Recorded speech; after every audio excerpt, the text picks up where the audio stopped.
इस प्रोग्राम के संयोजक डॉक्टर बिंदर सर हमारे साथ में हैं और सर बहुत मजेदार विषय पर हमसे बातचीत करेंगे। Sociology of translation. आप लोग जानते हैं कि सोशियोलॉजी ऑफ लिटरेचर की जो शुरुआत मिर्जा पांडे ने की थी, हमने उसको एक ऐसे मोड पर ले आए हैं कि जहां हम ट्रांसलेशन को भी एक नई तरह से समझ सके और देख सके। और आगामी दिनों में हमारे साथ जोशिल सर जुड़ेंगे, अभी हम लोग के बीच में हैं। सर आपका स्वागत है इस प्रोग्राम में। और इसी के साथ हम शुरुआत करते हैं। सोशियोलॉजी ऑफ ट्रांसलेशन पर सर से बातचीत करेंगे और आप लोग इस सेशन को मजे लीजिए और खूब मजा आएगा इस सेशन में जरूर। आप लोग ने भी इसके पहले भी अलेक्जेंड्रा मैम करने से बहुत एंजॉय किया। Thank you ma'am. और सर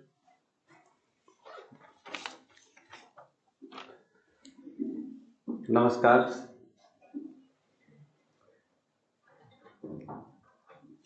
आदरणीय प्रोफेसर अलेक्जेंड्रा जी, प्रोफेसर देवशंकर नवीन जी, मेरे दोस्त जोशिल जी, संतोष जी, आर्यन जी और आप सब प्रिय छात्र छात्राएं।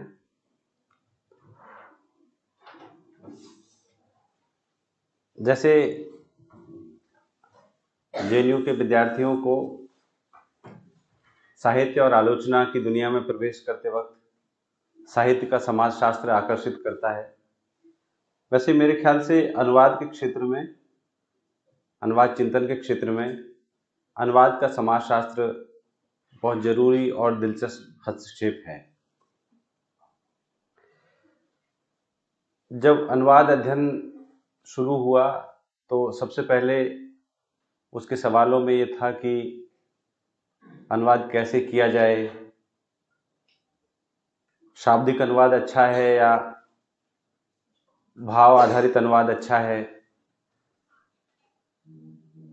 या समतुल्यता कैसे लाई जाए। लेकिन जब इससे थोड़े आगे बढ़े तो अनुवाद चिंतक इस सवाल से टकराने लगे कि क्या अनुवाद सिर्फ एक भाषाई रूपांतरण है या अनुवाद इससे कोई बड़ी चीज है। और वहीं से अनुवाद के समाजशास्त्र का प्रस्थान बिंदु बना। अनुवाद के समाजशास्त्र में जहां से सोचना शुरू होता है कि अनुवाद सिर्फ भाषाई रूपांतरण नहीं है, बल्कि अनुवाद सत्ता, विचारधारा और सांस्कृतिक प्रतिनिधित्व से जुड़ा हुआ एक महत्वपूर्ण कार्य है। अनुवाद के समाजशास्त्र के माध्यम से हम अनुवाद की प्रक्रिया और प्रभावों का अच्छी तरह अध्ययन कर सकते हैं। और जिन विद्वानों ने कल्चर स्टडीज में महत्वपूर्ण योगदान दिया, उन्होंने, या अनुवाद अध्ययन में महत्वपूर्ण योगदान दिया, उन्होंने इस दिशा में सोचना शुरू किया। सबसे पहला और प्रमुख नाम पियरे बोर्दियो का आता है। ये मैडम से मैं सीख नहीं पाया अभी कि इसको सही से उच्चारण कैसे करते हैं, क्योंकि ये हम लोग हिंदी में पियरे बोर्दियो लिखते हैं हमेशा, इसलिए मैं वही उच्चारण कर रहा हूं। उन्होंने एक किताब लिखी, the field of cultural production. जब अर्थशास्त्र में उत्पादन के साधन, उत्पादन की प्रक्रियाओं की बात हो रही थी, तो बोर्दियो का महत्व यह है कि उन्होंने समाज और संस्कृति के क्षेत्र में जो उत्पादन हो रहे हैं और उनका क्या असर है, क्या प्रक्रिया है, उसका अध्ययन करना शुरू किया। और उन्होंने पाया कि जो कल्चरल प्रोडक्शन है वो एक सामाजिक क्रिया है जिसमें बहुत सारी संस्थाएं, बहुत सारे फैक्टर, बहुत सारे कारक होते हैं। और जब हम किसी को बड़ा लेखक कहते हैं, बड़ा कलाकार कहते हैं, तो वो अनायास नहीं होता कि वो वास्तव में कोई प्रतिभा जनित बड़ा लेखक और कलाकार हो गया। उसके बहुत सारे फैक्टर होते हैं, बहुत सारे कारक होते हैं, बहुत सारे सामाजिक संरचनाएं उसमें काम करती हैं, बहुत सारे शक्ति संबंध उसमें काम करते हैं, जिससे कोई लेखक मात्र ही हो पाता है, कलाकार मात्र ही हो पाता है। ये अपने आप में किसको लेखक होने का प्रिविलेज है, कलाकार होने का प्रिविलेज है या विद्वान होने का प्रिविलेज है। इसके बहुत सारे शक्ति संबंध और सामाजिक संरचनाएं इसमें काम करती हैं। उस पर उन्होंने विचार करना शुरू किया और समाज विज्ञानों में भी जब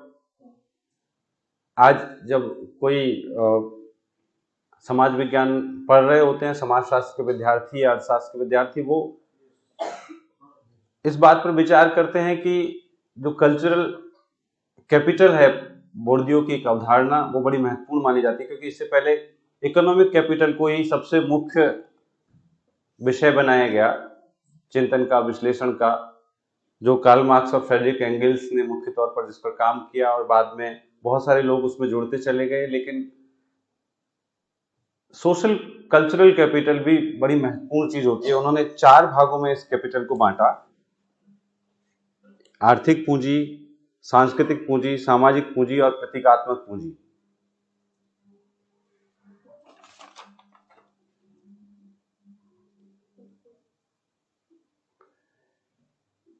और इस बात को भारतीय परिप्रेक्ष्य में हम अच्छी प्रकार से समझ सकते हैं। जैसे कोई व्यक्ति जो सफल होता है तो उसके सफल होने के पीछे कौन से कारक हैं? क्या सिर्फ उसकी प्रतिभा काम कर रही है? या कई बार हम देखते हैं कि बहुत सारे लोगों के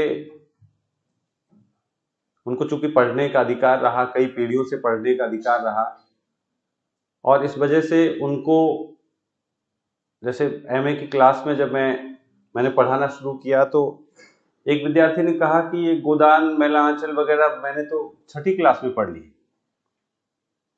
चूंकि वो कई पीढ़ियों से पढ़ रहे हैं और उनके लिए ये सहज उपलब्ध है कोई भी कृति। हमने वो एमए में आके पढ़े, उन्होंने 6ठी क्लास में पढ़ ली। और बहुत सारे लोग ऐसे हैं जो एमए में आकर के भी नहीं पढ़ते और वो सिर्फ जो गाइड्स हैं या दूसरे स्रोत हैं उनसे पढ़ करके परीक्षाएं पास कर लेते हैं, क्योंकि उनको अच्छे विश्वविद्यालय पढ़ने को नहीं मिले। ये कहां से उनको ये ज्ञान मिला कि उनको 6ठी क्लास में गोदान पढ़ लेना चाहिए? निश्चित तौर पे अपने उससे जो उनके पास में एक सोशल और कल्चरल कैपिटल है। जब प्राइवेट सेक्टर में कोई जॉब के लिए जाता है या जाती है तो उसमें देखेंगे, पिछले दिनों में योगेंद्र यादव और कुछ लोगों ने एक अध्ययन किया कि प्राइवेट सेक्टर में किन समुदायों का कितना प्रतिनिधित्व है, खासतौर पर मीडिया में किसका कितना प्रतिनिधित्व है। इस बात को लेकर उन्होंने अध्ययन किया तो उन्होंने पाया कि मीडिया में SC, ST, OBC तीनों का जोड़ करके 1% से कम प्रतिनिधित्व है। क्यों? क्योंकि उनके पास में कोई कल्चरल और सोशल कैपिटल नहीं बन पाया। अब हो सकता है ये करीब 15 साल पुराना अध्ययन है। अब हो सकता है कि कुछ स्थितियां बदली होंगी, कुछ इंप्रूवमेंट आया होगा, 1-2%, 5% तक ये आंकड़ा पहुंच गया होगा। लेकिन फिर भी 50% आबादी का 5% पे होना, क्योंकि उनके पास में आने वाले समय में ये सिनेरियो बदलेगा। लेकिन अभी जो स्थिति है, और बोर्डियो का महत्व ये है कि वो इस तरह की तमाम कल्चरल एक्टिविटीज को देखते हैं, उनका विश्लेषण करते हैं, और हमारे लिए जब अनुवाद चिंतन के क्षेत्र में हम इस पर विचार करते हैं तो हमारे लिए बड़ी मददगार है कि कोई भी रचना कैसे महत्वपूर्ण होती है, कोई रचना कहाँ से छपती है, उसमें उसके लेखक, उसके अनुवादक, उसके प्रकाशक, अनुवाद के क्षेत्र में देशन की महत्ता, इन सब का बड़ा योगदान होता है। और फिर इन सबके बीच में एक पावर स्ट्रगल चल रहा होता है। आप देखते होंगे कि आपका भी उतना काम नहीं पड़ा, लेकिन आप किसी अध्यापक के साथ रहें, करीब रहें, जो खुद किताब लिखते हो, अनुवाद करते हो, तो आप देखेंगे कि अच्छा, साहित्य अकादमी पुरस्कारों की घोषणा होने वाली है, चाहे अनुवाद के लिए या मौलिक लेखन के लिए। तो वो किस तरह से जोड़ तोड़ करते हैं उसके लिए, कौन लोग समितियों में होते हैं, कौन पुरस्कार देते हैं, कौन अनुवाद करते हैं, कौन अनुवाद की समितियों में होते हैं, कौन उसके लिए क्या क्या कोशिशें की जाती हैं। क्योंकि कोई भी लेखक या अनुवादक इसलिए वो लिखता है या अनुवाद करता है जिससे वो खुद को स्थापित कर सके, अपनी कृति को स्थापित कर सके। तो ये एक कल्चरल प्रोसेस जो लगातार चल रहा है, जिस पर हम अक्सर ये मान लेते हैं कि ये सब तो ज्ञान प्रक्रिया का सहज विकास है, जिसके अंदर प्रतिभा है, जिसको बेचैनी महसूस होती है वो लिखता है, और जो अच्छी किताबें उनका अनुवाद होता है। एक सरलीकरण हम ये कर देते हैं कि हम ऐसा मानते हैं बहुत प्रतिभाशाली लोग लेखक होते हैं, और फिर जो अच्छी किताबें होती हैं उनका अनुवाद होता है। लेकिन ये सच नहीं है। इसमें बहुत सारे शक्ति संबंध भूमिका निभा रहे होते हैं, और वो शक्ति संबंध किसके पक्ष में है, किसके खिलाफ है, ये हर देश और समाज में अलग अलग हो सकता है। ये समान नहीं है, अलग अलग हो सकता है। और वो देश काल के हिसाब से, परिस्थितियों के हिसाब से आज से 100 साल पहले कोई एक समूह उसमें वर्चस्वशाली हो सकता है, एक विचारधारा वर्चस्वशाली हो सकती है। आज एक दूसरा समूह वर्चस्वशाली हो सकता है, ये हो गया हो, जिसके अनुवाद ज्यादा होते हों, जिसके पाठक बढ़ गए हों। लेकिन अनुवाद का समाजशास्त्र इस दिशा में हमें सोचने को मजबूर करता है कि हम इन प्रश्नों पर सोचें। जो दूसरा नाम आता है लॉरेंस वेनुटी का, उन्होंने ये किताब लिखी द ट्रांसलेटर्स इनविजिबिलिटी। अनुवादक कहाँ गायब हो गया, इसकी खोज करने की कोशिश की, क्योंकि भारत में भी आपने देखा, मैडम ने भी बताया कि यूरोप में भी यह है कि बहुत लंबे समय तक अनुवादक का नाम नहीं दिया जाता रहा। तो वो कहाँ गायब हो गया? क्योंकि प्रकाशक ये चाहता है कि अनुवाद इस ढंग का हो कि टारगेट लैंग्वेज के रीडर को वो अपनी भाषा के जैसा लगे, उसको लगे कि जैसे वो मौलिक कोई चीज को पढ़ रहा है। तो एक पूरी डिबेट खड़ी हो गई कि पाठ का देशीकरण होना चाहिए कि विदेशीकरण होना चाहिए। अनुवाद करते वक्त डोमेस्टिकेशन होना चाहिए या फॉरेनाइजेशन होना चाहिए। अब इसमें हम अपने अपने विचार व्यक्त कर सकते हैं कि अगर उसका देशीकरण होगा तो पढ़ने में मजा आएगा। एक सामान्य तर्क तो सबको यही लगता है कि अगर पाठ का देशीकरण होगा, जैसे अक्सर कहा जाता है कि पाठ को वैसा होना चाहिए जैसा मूल भाषा के पाठकों को पढ़ते वक्त जैसा आनंद आता है किसी किताब को पढ़ते हुए, किसी रचना को पढ़ते हुए, ऐसा ही अनुदित भाषा के पाठकों को आनंद आना चाहिए। बड़ा आकर्षक, दिलचस्प तर्क है। लेकिन इस प्रक्रिया में हम क्या करते हैं कि जो मूल भाषा की संस्कृति है, उसकी विशिष्टता है, उसको पूरी तरह खत्म कर देते हैं। उसमें कोई ऐसी बात आई है, जैसे कई बार इस पे बात हो चुकी, सोनू सैनी जी के व्याख्यान में हुई, मैडम के व्याख्यान में कई बार हुई, कि नामों को हमको बदलना चाहिए कि नहीं बदलना चाहिए, या सांस्कृतिक शब्दावली के साथ में हम कैसे डील करें। तो उसमें फिर हर अनुवादक की अपनी अपनी स्ट्रेटेजी होती है, लेकिन मूलतः बहस इसी के बीच होती है कि हम उसके देशीकरण करने पे जोर दें या उसमें कुछ विदेशीकरण भी बचा के रखें। तो वेनुटी का ये तर्क है कि जब हम देशीकरण पर ज्यादा जोर देते हैं तो वास्तव में उसको जिस संस्कृति में वो लिखा गया है उस संस्कृति से हम दूर करने की कोशिश कर रहे होते हैं। उसका अगर थोड़ा विदेशीकरण रहेगा तो विदेशीकरण में क्या है कि उसकी मूल संस्कृति उसमें बची रह सकती है। संस्कृति से तात्पर्य यहां पे जिन उद्देश्यों के लिए वो पाठ लिखा गया। संस्कृति हमेशा ये नहीं कि कुछ खान पान की चीजों के नाम है, कुछ पहनावे के नाम है, या कुछ त्योहार वगैरह है। वो सब कुछ जिसको अव्यक्त करने के लिए वो लिखा गया, जिसमें उसकी विशिष्टता है उस स्रोत भाषा की और स्रोत भाषा के पाठ की। और औपनिवेशीकरण की प्रक्रिया में ऐसा होता है कि पाठों के जब अनुवाद होते हैं और जिसमें उसको देशीकरण, डोमेस्टिकेशन कर दिया जाता है, तो उस डोमेस्टिकेशन के प्रोसेस में उसकी मूलभूत संस्कृति से जानबूझ के उसको दूर किया जाता है, क्योंकि जिससे उसकी विशिष्टता का पाठकों को पता ना चल सके। उसकी विशिष्टता क्या है, उससे उसको लगातार दूर कर दिया जाता है। और फिर ये भाषा के चयन में भी किस भाषा में अनुवाद होगा, तो जाहिर सी बात है ज्यादातर जो बड़ी ताकतवर भाषा होगी उसी में अनुवाद होंगे। उसके पाठकों का जैसा टेस्ट है वैसे अनुवाद होंगे। उसके पाठकों के टेस्ट में अगर एक समय में सिर्फ पौराणिक साहित्य था भारत का तो उस तरह के अनुवाद हुए। आज उसके पाठकों के टेस्ट में नए भारत के नए विमर्शों के बारे में, नए आंदोलनों के बारे में दिलचस्पी है तो उस तरह के अनुवाद भी हो रहे हैं। ये महत्वपूर्ण है। और इसमें जो बोर्डियो का सांस्कृतिक पूंजी का है, उस सांस्कृतिक पूंजी उसको भी बचाए रखने की कि वो विदेशीकरण की प्रक्रिया में ही थोड़ी बची रह सकती है। इस बात को उन्होंने अपने इन 2 किताबों में आगे बढ़ाया और विस्तार से बात की, द स्कैंडल्स ऑफ ट्रांसलेशन और ट्रांसलेशन चेंजेस एवरीथिंग। इसके बाद एक विद्वान आते हैं आंद्रे लेफेवे। इनका भी उच्चारण मुझे पता नहीं कैसे करते हैं।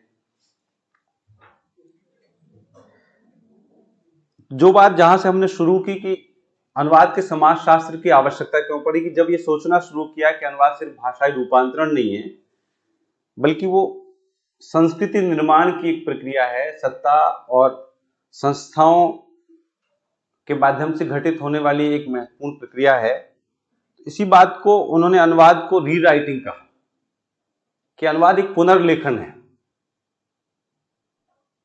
पुनर्लेखन है तो इसका मतलब क्या, वो अपनी मूल बात से, जो मूल पाठ में जो बात कही गई है उससे दूर हो जा रहा है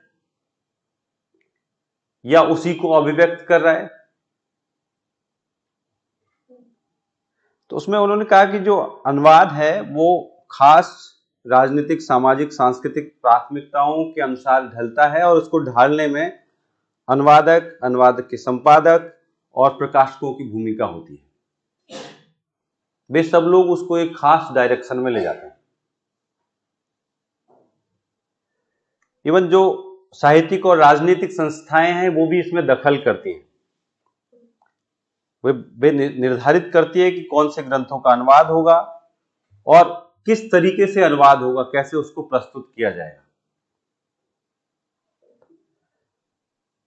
किन चीजों का अनुवाद नहीं होगा। जैसे आज के समय में हम भारत में देख रहे हैं कि एक विचारधारा इतनी प्रबल है कि दूसरे विचारों के लोग एक समय में, आज से 20-25 साल पहले जितना तेजी से दूसरे विचारों के लोग आते थे, अब वो उतने अनुवाद, उतनी बातें उन विचारों के बारे में नहीं होती। एक समय था तब एक खास विचार ज्यादा था, जैसे भारत में प्रगतिशील आंदोलन आया, लगातार मार्क्सवादी लेखन के अनुवाद होते चले गए। सोवियत संघ से भारत के अच्छे संबंध थे, बहुत अनुवाद हुए उस तरह के लिटरेचर के, उस तरह की सैद्धांतिक किताबों के। लेकिन अब वैसे अनुवादों की संख्या लगातार घटती जा रही है। तो इसमें यहां तक कि ये देख करके, क्योंकि अब अनुवादक अनुवाद कर रहा है किसी संस्था के लिए, प्रकाशित कर रहा है इस किताब का अनुवाद कर रहा है, अनुवादक ये भी ध्यान में रख रहा है कि अच्छा पुरस्कार मिलेगा कि नहीं मिलेगा इसमें। अब एक खास तरह की किताब का आप अनुवाद करेंगे तो साहित्य अकादमी या और कोई दूसरी संस्था शायद आपको पुरस्कार नहीं देगी। इन सब बातों को ध्यान में रखते हुए कि इतना जब अनुवाद इतनी चीजों से प्रभावित होकर के जो अनुवाद हो रहा है, तो वो अनुवाद नहीं, वो पुनर्लेखन जैसा हो जा रहा है। और कोई अनुवादक या लेखक की राष्ट्रीय, अंतर्राष्ट्रीय प्रतिष्ठा है, वो भी इस बात से निर्धारित करती है कि उसको किस रूप में प्रस्तुत किया जाता है। इस किताब में उन्होंने इस पर विचार किया है। अब हम भारत के बारे में, तो कुछ अनुवाद के समाजशास्त्र के बारे में कुछ बातें हुई। आधुनिक भारत में ये चीजें कैसे घटित होती गई हैं। प्राचीन भारत के बारे में इसलिए नहीं बात कर रहा हूं कि अधिकार पूर्वक नहीं कह सकता कि वास्तव में वो ऐसा हुआ कि नहीं हुआ, इसलिए आधुनिक भारत से बात शुरू करते हैं। जो हमारा औपनिवेशिक भारत है उसमें हम बार बार इस बात का जिक्र करते हैं कि उपनिवेशीकरण की प्रक्रिया को मजबूत करने के लिए उसके एक टूल के तौर पे, एक उस उपकरण के तौर पे अनुवाद का उपयोग किया गया। जो विलियम जोन्स ने मनुस्मृति का अनुवाद किया या उस तरह के और अनुवाद हुए, तो उससे आप देखेंगे कि जो हिंदू लॉ, हिंदू बहुत सारे आज भी जो हमारे संविधान में भी शामिल कर लिया गया, और उसमें मुझे देख करके बड़ा आश्चर्य हुआ जब देखा गया कि अच्छा, जब हिंदू लॉ बन रहा था तो उसमें बाकायदा मनुस्मृति को मेंशन किया गया, और मेंशन करने वालों में डॉक्टर बाबा साहब भीमराव अंबेडकर भी थे कि देखो ये तो यहाँ भारत में पहले से चला आ रहा है इस तरह का। उन्होंने हिंदू विवाह अधिनियम के मसले पर ही इस्तीफा भी दिया, लेकिन जब मूल रूप से वो अधिनियम बन रहा था तो उसमें मनुस्मृति का मेंशन है, और वो शुरुआत उसकी अंग्रेजों के द्वारा की गई कि उसका अनुवाद किया गया। अनुवाद के माध्यम से उसको एक कि भाई हम इस तरह का लॉ बना रहे हैं, उसको हम परंपरा का सहारा लेकर के कि अच्छा, मनुस्मृति में भी कुछ बातें हमारी समान मिल जाती है, तो वहां से, जबकि मनुस्मृति किस प्रकार का टेक्स्ट है हम सब लोग जानते हैं। जब मैक्स मूलर ने वेदों का अनुवाद किया तो हम ये लगातार सुनते हैं कि उन्होंने यूरोपीय दृष्टि से हिंदू धर्म को समझा। तो वो यूरोपीय दृष्टि क्या थी? तो सबसे पहले उन्होंने कि अच्छा, यहां पर राज करने के लिए इनसे थोड़ी निकटता दिखानी होगी कि आप और हम एक जैसे हैं।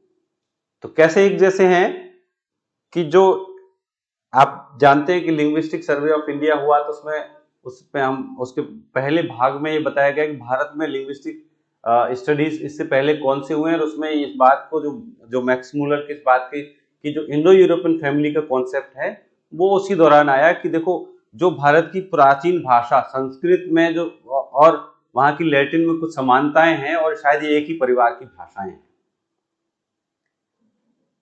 या जो प्राचीन आर्य सभ्यता है वो यूरोप की संस्कृति से जुड़ती है। लेकिन समान बता देंगे तो फिर उनका औपनिवेशिक शासन कैसे जस्टिफाई होगा? तो इससे आगे चल करके वो कहते हैं कि जो इंद्र, वरुण, अग्नि देवता वगैरह है, ये ग्रीक और रोमन देवताओं की तरह उनके जैसे ही दिखते हैं, उनके जैसे ही काम करते हैं, उनके पास वैसी पावर है। तो इस तरह से ये माना गया कि शायद ये मौलिक नहीं है। जो भारत के लोग अपने देवी देवताओं को मानते थे कि सर्वशक्तिशाली है और उनके अपने हैं, तो उनसे अलग, और इससे आगे बढ़कर के भी ये कहा गया, जो आप यहां कोटेशन उनका देख रहे हैं उनकी किताब में, the Hindus were never able to write history and their religious texts reflect a primitive stage of human development। हम किसी नए डिस्कोर्स की प्रक्रिया में इसकी आलोचना कर सकते हैं और करते हैं कि निश्चित तौर पर जो भारत की जिस तरह की मान्यताएं थी, उनसे बहुत सारी मान्यताओं से हमारी असहमति है, लेकिन जब मैक्स मूलर इस बात को कह रहे हैं तो उसके अलग निहितार्थ हैं। उन निहितार्थों को समझा जाना चाहिए उस औपनिवेशिक परिवेश के संदर्भ में जो भारत में मुख्य तौर पर 19वीं सदी में बड़ा प्रबल था, 18वीं 19वीं सदी में, जब वो अपने शासन को वैधता प्रदान करने के लिए तरह तरह के तर्क गढ़ रहे थे। उनमें से इन अनुवादों ने भी एक तर्क की भूमिका निभाई।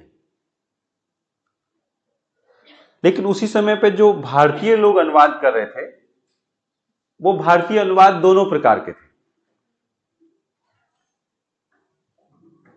मुख्य तौर पे उनमें एक प्रतिरोध का स्वर दिखाई पड़ता है। प्रतिरोध कैसे व्यक्त करेंगे औपनिवेशिक शासन के खिलाफ? सीधे तो कुछ कह नहीं सकते, तो उसका तरीका यह है कि वो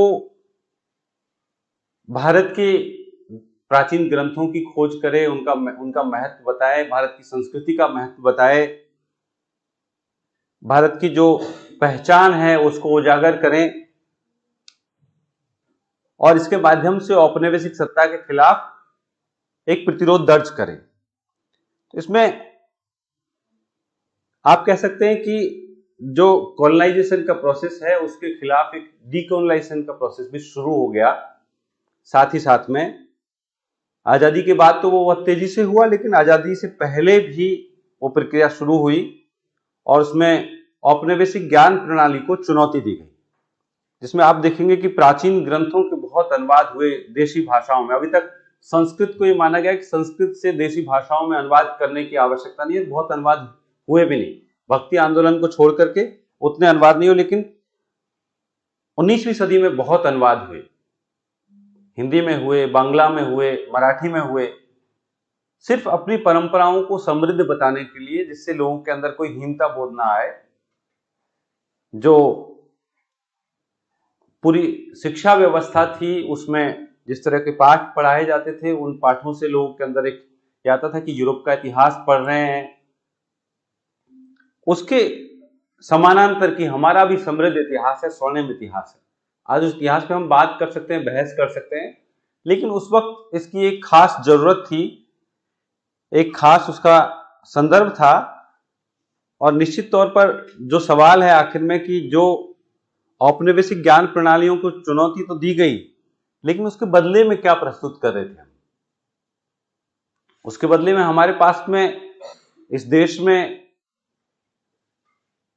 अब 700-800 भाषाएं, उस वक्त तो 1000 से ज्यादा भाषाएं रही होंगी, तो 1000 भाषाओं में कितनी ज्ञान प्रणालियां रही होंगी, कितने नॉलेज सिस्टम रहे होंगे?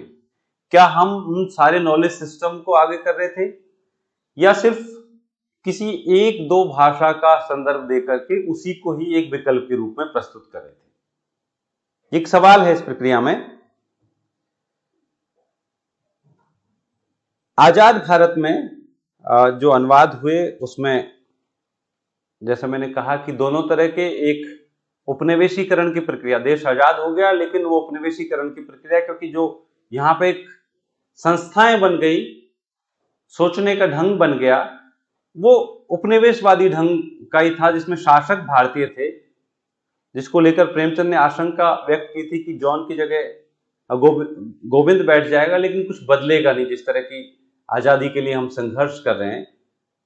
तो वो हुआ कि कुछ लोगों ने उसी उपनिवेशीकरण की प्रक्रिया को जारी रखा, जो हमारे पास में अपना कुछ मौलिक, उस वक्त हम किन विषयों को पढ़ेंगे, किस ढंग से पढ़ेंगे, किस दृष्टि से पढ़ेंगे, वो हमारे पास नहीं था। तो एक तो वही जारी रहा, दूसरा उपनिवेश मुक्तिकरण, डीकॉलोनाइजेशन जिसको कहते हैं, उसके लिए अनुवाद किए गए। भारत में अपना नॉलेज सिस्टम की खोज की गई कि हमारा अपना नॉलेज सिस्टम है, उसको कैसे हम ला सकते हैं, और सायास कि अच्छा ये जो अंग्रेजी भाषा का वर्चस्व है, ये एक उपनिवेशवाद की पहचान है, इससे हमको दूर होना है, या हम इस ढंग से चीजों को देखते हैं, राष्ट्रवाद को हम इस ढंग से देखते हैं, इससे हमको दूर होना है।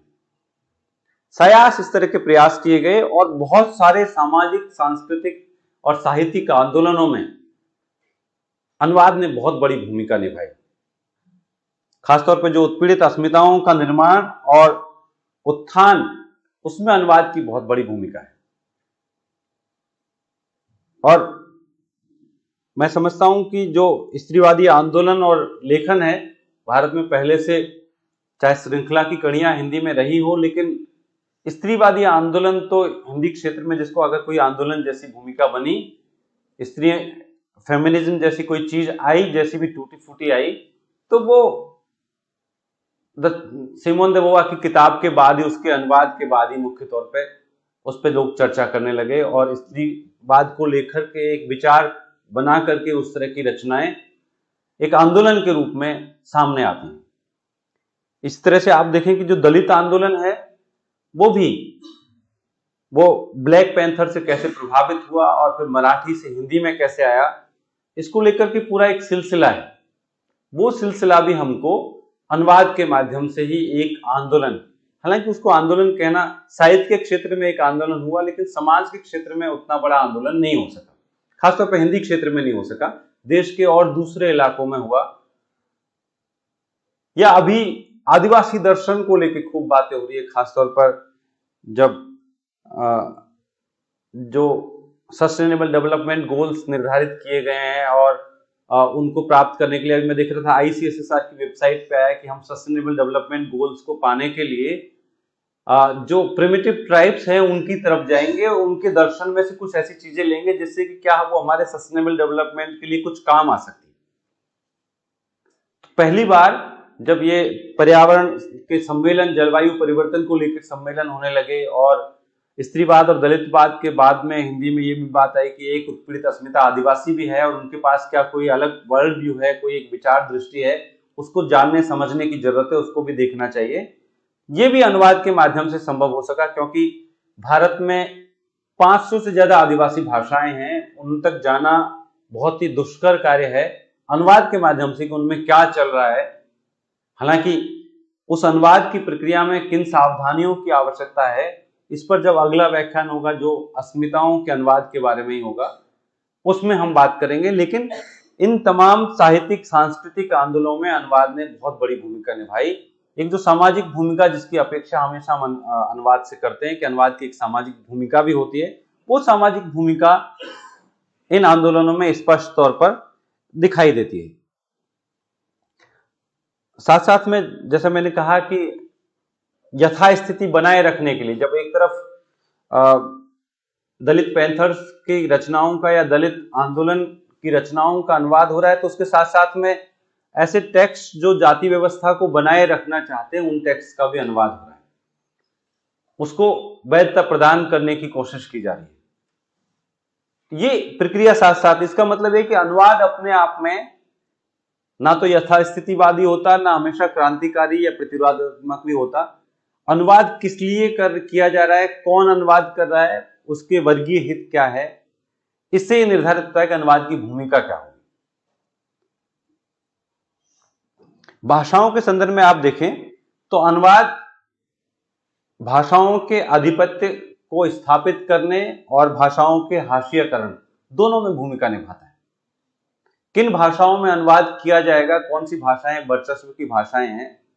मैंने कहा कि इस देश में 1000 से ज्यादा भाषाएं रही, लेकिन हम जब अनुवाद का इतिहास पढ़ते हैं कि अच्छा दारा शिकोह ने फारसी से संस्कृत में, संस्कृत से फारसी में अनुवाद किया, या तुलसीदास ने अडोप्टेशन किया, या कुछ जो वो संस्कृत से अवधी में किया, कितनी भाषाओं में क्या गतिविधियां चल रही थी। हम ज्यादा से ज्यादा 20 भाषाओं के बारे में जान सकते हैं कि इन 20 भाषाओं में कुछ गतिविधियां, बाकी 980 भाषाओं में क्या चल रहा था हम नहीं जानते कुछ भी, क्योंकि उनके बारे में कभी सामने लाया नहीं गया। उन भाषाओं को जानबूझ करके इस प्रक्रिया से दूर रखा गया क्योंकि वो सत्ता की भाषाएं नहीं थी। निश्चित तौर पर जो सत्ता की भाषा होगी उसमें मौलिक लेखन भी अधिक होगा और उसमें अनुवाद भी अधिक होंगे। और जब किसी भाषा में अनुवाद होगा तो उस भाषा का प्रसार होगा, उस भाषा के बोलने वालों के विचारों का प्रसार होगा, उस विश्व दृष्टि का प्रसार होगा, जो वर्ल्ड व्यू उनके पास है उसका भी प्रसार होगा। आप देखते हैं कि जो हिंदी को लेकर के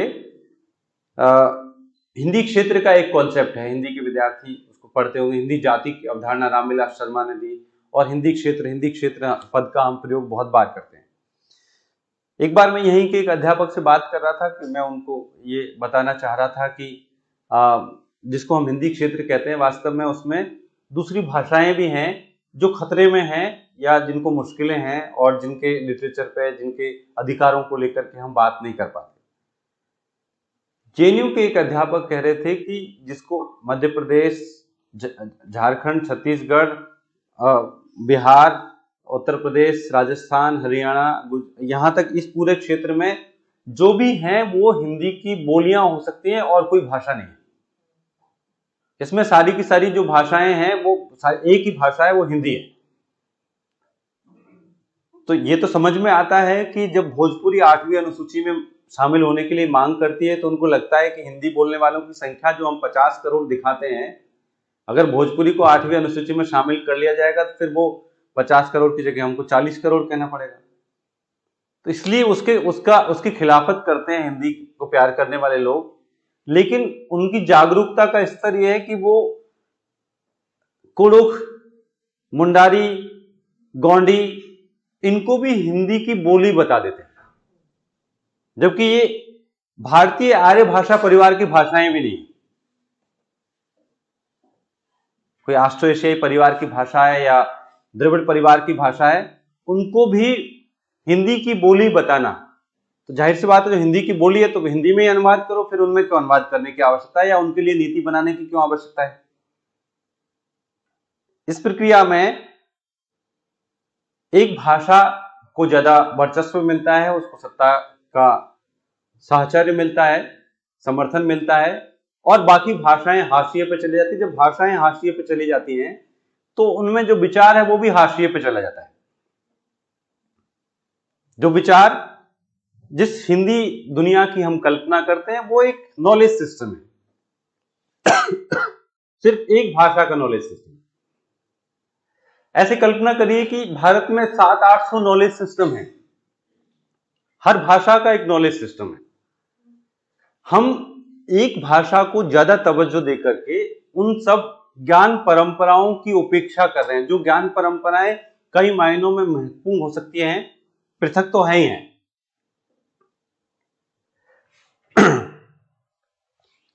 इस प्रकार आप देखेंगे कि जब हिंदी को राजभाषा बनाया गया तो उस वक्त तमिलनाडु की तरफ से सबसे ज्यादा विरोध आया, और जो सी राजगोपालाचारी, उन्होंने 1938 में मद्रास स्टेट में हिंदी को लागू कराया, और जब हिंदी को राजभाषा बनाया गया देश के आजाद होने के बाद में, तो सबसे मुखर विरोध भी सी राजगोपालाचारी के द्वारा किया गया। ऐसा क्यों हुआ? इसमें भाषा की और अनुवाद की सामाजिक भूमिका की तरफ एक संकेत मिलता है कि तमिल भाषियों को यह लगा कि, और जिसके निश्चित तौर पे कारण है कि अगर हिंदी भारत की राजभाषा या राष्ट्रभाषा बन जाएगी तो उसके माध्यम से उत्तर भारतीय और आर्य संस्कृति हमारे ऊपर हावी हो जाएगी, उत्तर भारतीयों का और आर्यों का वर्चस्व हो जाएगा। इसलिए उन्होंने मुखर तौर पर उसका विरोध किया, और तमिलनाडु की वर्तमान राजनीति के जितने भी दिग्गज हैं उन सब की राजनीति की शुरुआत हिंदी विरोध से, उस हिंदी विरोधी आंदोलनों से हुई। लेकिन एक दिलचस्प वाकया यह हुआ कि जब मैं 2006 में पांडिचेरी विश्वविद्यालय में पढ़ा रहा था तो हमारे डिपार्टमेंट के पास एम करुणानिधि की तरफ से एक प्रस्ताव आया कि मेरी किताब का हिंदी में अनुवाद करने के लिए अगर कोई यहाँ पे व्यक्ति है उचित, तो मैं अपनी किताब का हिंदी में अनुवाद कराना चाहता हूं। यानी वे चाहते हैं अपनी बात को हिंदी के लोगों तक पहुंचाना, लेकिन एम करुणानिधि हमेशा हिंदी के खिलाफ में रहे एक लंबे समय तक, क्योंकि भाषाएं किसी विचार के वर्चस्व का कारण, किसी विश्व दृष्टि के वर्चस्व का कारण बन सकती हैं, अनुवाद के माध्यम से या सरकारी संरक्षण के माध्यम से।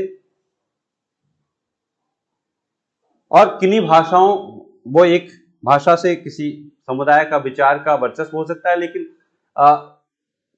इसी प्रक्रिया में कुछ भाषाओं का या बहुत सारी भाषाओं का हाशियकरण भी हो सकता है, जैसा कि देश की बहुत सारी भाषाओं का हुआ। जब आज हम बात करते हैं भाषाओं की, तो हम ज्यादातर लोग जिन्होंने मास्टर्स कर लिया किसी लैंग्वेज में, चाहे हिंदी में और किसी में, उनसे आप बात करेंगे भारत में कितनी भाषाएं हैं, ज्यादातर जो यूपीएससी की तैयारी कर रहे हैं वो लोग हो सकता है रट लेते हैं, उनको कहीं पता चल जाता हो। बाकी लोग ज्यादातर 22 भाषाएं जो 8वीं अनुसूची में उनकी बात करते हैं, या और सोचते होंगे 10-20 और भाषाएं होंगी। इस देश में 700 से ज्यादा जीवित भाषाएं हैं। मैंने हिंदी के भाषा विज्ञानियों को उस पर बात करते हुए कभी नहीं सुना, क्योंकि एक भारत में एक हिंदी दिवस होता है, एक विश्व हिंदी दिवस हो गया अभी, और एक अभी कल मातृभाषा दिवस है। हिंदी पखवाड़ा, वो हिंदी दिवस की प्रक्रिया में हिंदी सप्ताह, हिंदी पखवाड़ा, हिंदी माह दिवस से सप्ताह हुआ, सप्ताह से पखवाड़ा से माह हो गया, अब साल करेगा नहीं। तो अब मुझे देख करके बड़ा आश्चर्य हुआ, ये आश्चर्य हुआ कि हिंदी दिवस तो चलिए हिंदी के लिए ठीक है, और विश्व हिंदी दिवस भी हो गया कि विदेशों में रहने वाले लोगों के लिए, भारतीयों के लिए हिंदी का ठीक है, लेकिन अंतर्राष्ट्रीय मातृभाषा दिवस को भी हिंदी प्रेमियों ने हाईजैक कर लिया। आप देखिएगा कि जो अंतर्राष्ट्रीय मातृभाषा दिवस पर कल कार्यक्रम होंगे, उनमें से आप किसी का व्याख्यान सुने तो वो सब हिंदी की चिंता करेंगे उसमें, जबकि उसका तो उद्देश्य यही है कि जो छोटी भाषाएं हैं उन भाषाओं के बारे में हम संवेदनशीलता का कुछ विकास करें। उद्भव उससे है, लेकिन उसका जो यूएन ने उसको रिकॉग्निशन दिया, उसके पीछे उद्देश्य है कि दुनिया भर के लोग अपनी अपनी छोटी छोटी भाषाएं, मातृभाषाओं के बारे में सोचें, उनको संरक्षित करने के बारे में सोचें, लेकिन हम उनके बारे में बात नहीं करते और उन भाषाओं का एक अपना नॉलेज सिस्टम है, उसको जाहिर सी बात है फिर स्वीकार भी नहीं करेंगे जब हम तीनों मौकों पर सिर्फ हिंदी की बात करेंगे, या हम अंग्रेजी के भक्त हैं तो अंग्रेजी की बात करेंगे। फिर उन भाषाओं की कब बात होगी, उन भाषाओं में क्या अनुवाद संभव है, फिर उन भाषाओं में अनुवाद की भी हम चर्चा नहीं करेंगे या उसकी जरूरत पे कोई बात नहीं करेंगे कि अनुवाद होना चाहिए या उन भाषाओं से अनुवाद होना चाहिए, क्योंकि उन भाषाओं का तो अस्तित्व ही नहीं स्वीकार किया गया। और जब सेंसस होता है तो एक लिंग्विस्टिक सेंसस भी होता है, उसमें आप देखेंगे कि एक बड़ा अटपटी एक उसमें चीज है कि उसमें scheduled languages, non scheduled languages, दो कैटेगरी में बांटा गया है। 8वीं अनुसूची में जो शामिल भाषाएं हैं और जो नहीं शामिल भाषाएं हैं। लेकिन जो नॉन शेड्यूल्ड लैंग्वेजेस हैं उनमें सिर्फ उनका ही डेटा प्रकाशित किया जाता है जिनको बोलने वाले 10,000 से अधिक हैं। फिर जो जारवा लोग 50 लोग ही बचे हैं, उनकी तो भाषा का कोई मतलब ही नहीं है। जब 50 करोड़ लोगों की भाषा की हम बात करें तो हम 50 लोगों की बात क्यों करें? इससे पता चलता है कि हम बेसिकली ये जो भाषा का अनुवाद का सवाल है, बेसिकली लोकतंत्र का भी सवाल है कि कैसा लोकतंत्र हम बनाना चाहते हैं। हम एक तरफ वहां पर बात करेंगे कि नहीं, हम तो बहुत ही अच्छा लोकतंत्र बनाना चाहते हैं, लेकिन हमारा जो वर्चस्वशाली रवैया है वो किसी भी विषय में प्रकट हो जाएगा। इसका मतलब हम इंक्लूसिव या समावेशी लोकतंत्र के पक्ष में नहीं है। किसी किसी को भी लगता है कि जब कि ये सीढ़ियां थी तो ये फिर रैंप क्यों बना दिए गए कैंपसेस में। बहुत सारे लोगों को लगता होगा कि पूरा स्ट्रक्चर ही खराब कर दिया, सौंदर्य बोध ही खराब कर दिया। चाहे 8,000 विद्यार्थियों वाले जेएनयू में एक भी विकलांग विद्यार्थी है और उसी के लिए चाहे हर बिल्डिंग में बनाया गया है, लेकिन वो महत्वपूर्ण है क्योंकि उस व्यक्ति की एक्सेसिबिलिटी जरूरी है। ऐसे ही हर भाषा का नॉलेज सिस्टम, उसमें अनुवाद, उससे अनुवाद, ये जरूरी है।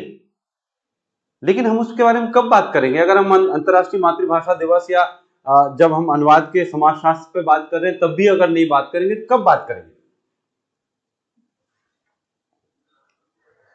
तो ये जो भारत की बहुभाषिता है उस पर हम निबंध अच्छा लिखते हैं बहुत, कि भारत विविधताओं में एकता का देश है। बहुत अच्छा निबंध लिखते हैं, हम भाषण अच्छा दे देते हैं, लेकिन हम बहुभाषिकता और बहुसांस्कृतिकता को कभी सम्मान नहीं करते उसका। हम उसको हमेशा पदानुक्रम का आधार बनाते हैं, एक हायरार्की का, ऊंच नीच का आधार बनाते हैं। मेरी भाषा बड़ी है, मेरा धर्म बड़ा है, मेरी संस्कृति बड़ी है, और ये जानबूझ करके किया जाता है। जब भारत को जब बाहर भारतीय संस्कृति दिखाया जाता है तो हमेशा एक खास संस्कृति को प्रस्तुत किया जाता है। जिस दिन मैंने अंकारा यूनिवर्सिटी में ज्वाइन किया, मेरे वहां जो हेड ऑफ डिपार्टमेंट थे उनसे 2 घंटे बहस हुई, क्योंकि उन्होंने भारतीय संस्कृति के नाम पे सिर्फ एक संस्कृति की तस्वीरें पूरे डिपार्टमेंट में लगा रखी। मैंने कहा भारत की संस्कृति सिर्फ यही नहीं है, इसमें बिल्कुल विविधता नहीं है आपके इसमें।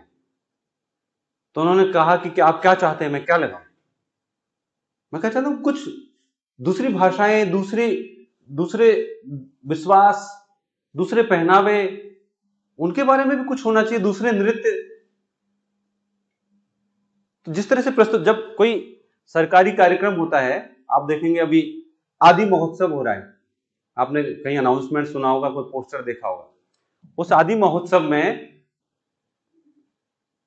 जो आदिवासी संस्कृति के नाम पर प्रस्तुत किया जाता है, सिर्फ वही किया जाता है जिसका संस्कृतिकरण और हिंदूकरण हो चुका है। जो नृत्य प्रस्तुत किए जाएंगे, आप देखिए वहां पे एक तरफ हमारे दोस्त है राजकुमार रौत, जो अब तो पार्लियामेंट में पहुंच गए। पहले बाहर ये बात बोलते थे, अब वो पार्लियामेंट में बोल रहे हैं। जो हेमंत सोरेन ने बोली कि आदिवासी हिंदू नहीं है, लेकिन हिंदू है कि नहीं एक अलग डिबेट है। संस्कृतिकरण की प्रक्रिया में कब स्वीकार किया, ईसाई कब हुए, हिंदू कब हुए, लेकिन उनके अपने विश्वास, उनकी अपनी मौलिक संस्कृति है जो बाहरी संस्कृति से अलग है। उसके बारे में हम कब जानेंगे? ये जब प्रशासन को अनुवाद की आवश्यकता पड़ती है, जब कोई सरकारी दस्तावेज का अनुवाद होता है, तो जाहिर सी बात है कि वो अधिक से अधिक 22 भाषाओं में हो सकता है। फिर इन 22 भाषाओं से बाहर उनमें कैसे वो कोई भी नॉलेज है वो कैसे जाएगा, और उन भाषाओं से नॉलेज कैसे आएगा? जो हमारा नेशनल ट्रांसलेशन मिशन है वो भी इन 22 भाषाओं में काम करता है। कहने को तो नेशनल ट्रांसलेशन मिशन है, तो उसको कुछ और नाम रखना चाहिए मेरे ख्याल से। जो हमारा त्रिभाषा फॉर्मूला है उसमें भी आप देखें कि किन भाषाओं की, जब तीसरी भाषा जब मैं पढ़ता था, और मैं अभी भी जो विकल्प दिए जाते हैं तीसरी भाषा के तौर पे, वो ज्यादातर उत्तर भारत में तो संस्कृत का ही विकल्प होता है। कहेंगे कि इतने शिक्षक कहां से लाएं कि लोग संथाली भी पढ़ सके, या गोंडी पढ़ सके, या तमिल पढ़ सके। उत्तर भारतीयों को तमिल क्यों नहीं पढ़ानी चाहिए? पढ़ानी चाहिए। शिक्षक उपलब्ध कराना सरकार की जिम्मेदारी है। जब यहां के बच्चे अगर तमिल पढ़ेंगे तो वो तमिल का पाठ भी पढ़ेंगे या उसका अनुवाद पढ़ेंगे, तो उसकी विश्व दृष्टि से परिचित होंगे कि तमिल कैसा सोचते हैं। लेकिन वो नहीं हो पाता है। जो बाजार है वो भी अनुवाद की पूरी प्रक्रिया को प्रभावित करता है कि हम कैसे कृतियों का चयन करते हैं, कौन सी भाषाओं से कौन सी भाषाओं में अनुवाद होता है।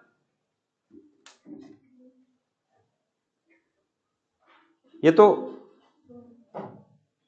प्रकाशकों का एक अपना आर्थिक तर्क होता है कि देखिए इस भाषा से अनुवाद करेंगे तो शायद किताब बिकेगी नहीं, लेकिन महत्वपूर्ण बात तो किसी भी भाषा में हो सकती है और पाठक किसी भी भाषा में हो सकते हैं। लेकिन हम संख्या और वर्चस्व के आधार पर जब चीजों को निर्धारित करते हैं तो निश्चित तौर पर वहां समस्या होती है। तो ये जो कृति का चयन है या भाषा का चयन है, और जब अनुवाद कर रहे हैं तो हम जो भाषिक और सांस्कृतिक चुनौतियां उनका समाधान कैसे करते हैं, इसमें भी अनुवाद के समाजशास्त्र की भूमिका है। जो हमारे पास में कोई बाधा आ गई, जैसे मैंने एक देखा कि मुंडारी गीतों का संकलन जगदीश त्रिगुणायत ने किया और फादर हॉफमैन ने भी किया, तो निश्चित तौर पर दोनों के सामने मुश्किल आई। एक हिंदी में अनुवाद कर रहे हैं, दूसरे अंग्रेजी में अनुवाद कर रहे हैं। मूल रूप से वो जर्मन थे लेकिन अंग्रेजी में अनुवाद किया उन्होंने। तो अब आपकी टारगेट लैंग्वेज में उसके लिए शब्द नहीं है, लेकिन उसका समाधान क्या निकाल रहे हैं? तो उसका समाधान एक ही है कि हम उस दृष्टि को समझें और उसके अनुसार अनुवाद करें। दूसरा समाधान यह है कि हमारी जो विश्व दृष्टि है, अनुवादक की जो विश्व दृष्टि है, उसके अनुसार हम अनुवाद कर दें। वो आसान है बड़ा। ऐसे बहुत सारे मैं उदाहरण अगली जब ये बातचीत होगी तो मैं दूंगा कि कैसे ये जो विश्व दृष्टि का फर्क है, अनुवादक की विश्व दृष्टि का महत्वपूर्ण हो जाना है, ये कैसे अनुवाद को प्रभावित करता है। फिर जो उसके प्रकाशन और वितरण की प्रक्रिया है, इसको पूरा बाजार निर्धारित करता है, और इसमें भी निश्चित तौर पे जो बाजार की एक सामाजिकी है वो एक भूमिका निभाती है। और साथ में हमको ये भी देखना चाहिए अनुवाद के समाजशास्त्र में कि अनुवाद का असर क्या होता है लोगों के ऊपर। जाहिर सी बात है, जिस उद्देश्य के लिए वो अनुवाद किया गया है, किसी ने अगर किसी खास विचार के पाठ का अनुवाद किया है तो उसका असर उसी तरह का होगा। कि भाई दलित आंदोलन लाने के लिए कोई अनुवाद किया गया तो वैसा होगा, अगर किसी पौराणिक पाठ को वैधता प्रदान करने के लिए अनुवाद किया गया है तो मुख्य तौर पर उसका प्रभाव उसी प्रकार का होगा। अब मैं आखिर में ये बात करूंगा कि हिंदी में एक किताब है, डॉक्टर सूर्यनारायण रणसुभे ने लिखी, अनुवाद का समाजशास्त्र। उस किताब पे थोड़ी सी बात करेंगे और उसके बाद मैं अपनी बात खत्म करूंगा। डॉक्टर सूर्यनारायण रणसुभे मराठी के एक बहुत बड़े आलोचक हैं, लेखक हैं, अनुवादक हैं। उन्होंने करीब 7-8 दलित आत्मकथाओं का कम से कम अनुवाद किया मराठी से हिंदी में, जिस वजह से हिंदी भाषी पाठक उसको समझ पाए कि मराठी में क्या आंदोलन चल रहा है। फिर उन्होंने वैसी खुद भी रचनाएं करना शुरू किया। तो उन्होंने ये कहा कि जो अनुवाद है उसके लिए जिज्ञासा का होना जरूरी है, विनम्रता का होना जरूरी है। माफ कीजिए, लगातार फोन आ रहा था कुछ।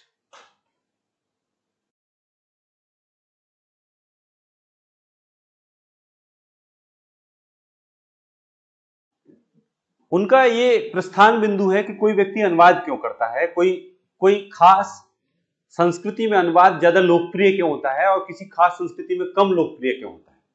कहीं अनुवाद की एक अच्छी समृद्ध परंपरा होती है, कहीं नहीं होती। तो उनका ये निष्कर्ष है कि अनुवाद वही संस्कृति करती है जिसमें जिज्ञासा का भाव हो, विनम्रता की भावना हो और समता की आकांक्षा हो, जो एक बराबरी के आधार पर समाज बनाना चाहते हो, खुद के समाज को आगे ले जाना चाहते हो।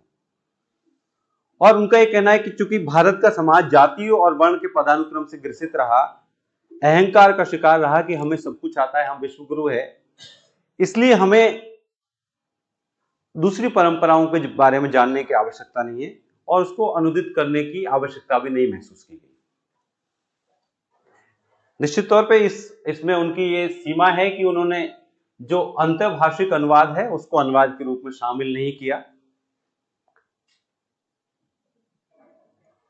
उनका जो किताब में निष्कर्ष है, ये प्रस्थान बिंदु जहां से उन्होंने सोचना शुरू किया, और उनका निष्कर्ष है कि अनुवादक को अपने जाति, वर्ग और सांस्कृतिक पूर्वाग्रहों के प्रति सचेत रहना चाहिए और भाषा के लोकतांत्रिकरण के लिए कार्य करना चाहिए, जिससे कि वो केवल प्रभुत्वशाली वर्गों के लिए नहीं बल्कि सबके लिए अभिव्यक्ति का माध्यम बन सके। ये उनका निष्कर्ष है। और इस प्रक्रिया में उन्होंने कहा कि भारत में अनुवाद को जातिगत संरचनाएं और शक्ति समीकरण और वैचारिक पूर्वाग्रहों ने प्रभावित किया है, और साथ ही साथ वो मानक भाषा की आलोचना करते हैं, जो पिछले सत्र में बात हो रही थी कि जो स्टैंडर्ड लैंग्वेज होती है, क्योंकि वो ज्यादातर वंचित समूहों की भाषा नहीं होती मानक भाषा, इसलिए वो उसकी आलोचना करते हैं कि उनकी बात ठीक से आ नहीं पाती, उनका रिप्रेजेंटेशन नहीं हो पाता।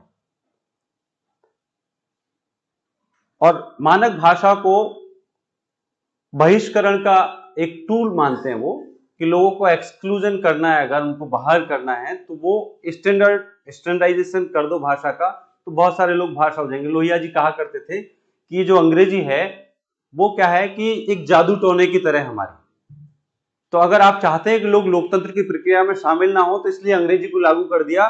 लोगों को ऐसे लगता है कि कोई अधिनियम बना, वो अधिनियम कोई एक्ट बना, वो एक जादू टोने की तरह हमारे सामने आ गया और हम तो समझ नहीं पाए, तो हम या तो तारीफ कर सकते हैं या चुप रह सकते हैं।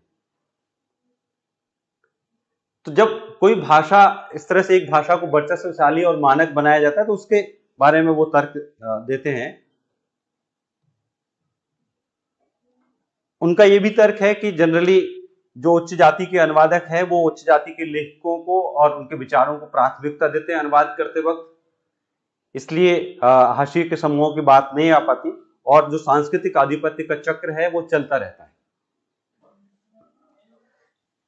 और उनका सुझाव है कि जो दलित और आदिवासी साहित्य है उसको जनरली हम आजकल, जब तक उन्होंने किताब लिखी कि उसको एक अदर के तौर पर ट्रीट किया जाता है, उसको अच्छा ये मुख्य हिंदी साहित्य नहीं है, मुख्य तमिल साहित्य नहीं है, ये दलित साहित्य है, उसमें हम उसको अदर के तौर पर ना ट्रीट करें और उसको मूल रूप में स्वीकार करें।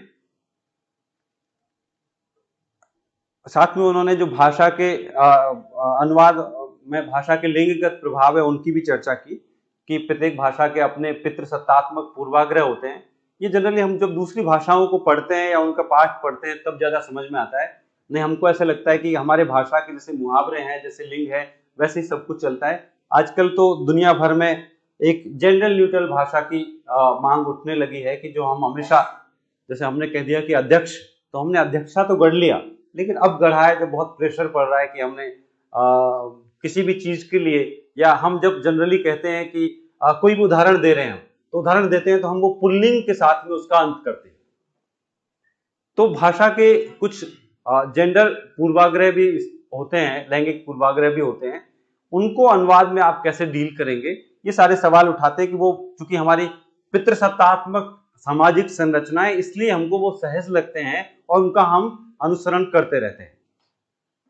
तो ये कुछ पहलू है अनुवाद के समाजशास्त्र के। मैं इन प्रश्नों के साथ में, जैसे आपने पहले एनसीईआरटी की किताब होती थी हमारे बचपन में, क्या वो विचार करें, कुछ प्रश्न आपके सामने छोड़ करके अपनी बात खत्म करूंगा। कि जो एक सवाल है जो सूर्य नारायण रणसुभे ने उठाया कि क्या वो मानते हैं कि भारत में अनुवाद की कोई संस्कृति नहीं रही, क्योंकि यहाँ पर एक हेजेमनी का कल्चर रहा और एक अहंकार की भावना रही, जिज्ञासा और विनम्रता की भावना नहीं रही। तो क्या भारत में वास्तव में अनुवाद की संस्कृति रही, और अनुवाद का एक ही रूप, अगर वो संस्कृति रही तो एक ही रूप क्यों प्रचलित रहा, जो अंतर्भाषिक अनुवाद है। क्या अब सांस्कृतिक और सामाजिक पूंजी का वर्चस्व टूट रहा है, क्योंकि अब अलग अलग समूहों के, अलग अलग विचारों के, अलग अलग भाषाओं के लेखक लेखिकाएं आ रहे हैं, तो क्या ये अब सांस्कृतिक और सामाजिक पूंजी का जो वर्चस्व एक समय में था वो टूट रहा है और भाषा और अनुवाद का क्षेत्र अधिक लोकतांत्रिक हो रहा है? क्या उपनिवेश मुक्तिकरण यानी डिकोलोनाइजेशन की प्रक्रिया में हम वैकल्पिक भाषाओं और उनकी ज्ञान परंपराओं को स्वीकार करने के लिए तैयार हैं, या सिर्फ हम जब भी उपनिवेशीकरण का विरोध करेंगे तो हमेशा संस्कृत को या उसके पाठों को आगे करेंगे, या हम दूसरी भाषाओं की ज्ञान परंपराओं को भी स्वीकार कर सकते हैं? और क्या हम हिंदी को जेंडर न्यूट्रल बना सकते हैं? क्योंकि विदेशी जब हिंदी पढ़ते हैं तो उनको सबसे ज्यादा प्रॉब्लम जेंडर में आती है, तो हम हिंदी को जेंडर न्यूट्रल बना दें तो उनकी भी समस्या का समाधान हो जाएगा और पितृसत्तात्मकता का भी खात्मा हो जाएगा। बहुत बहुत धन्यवाद।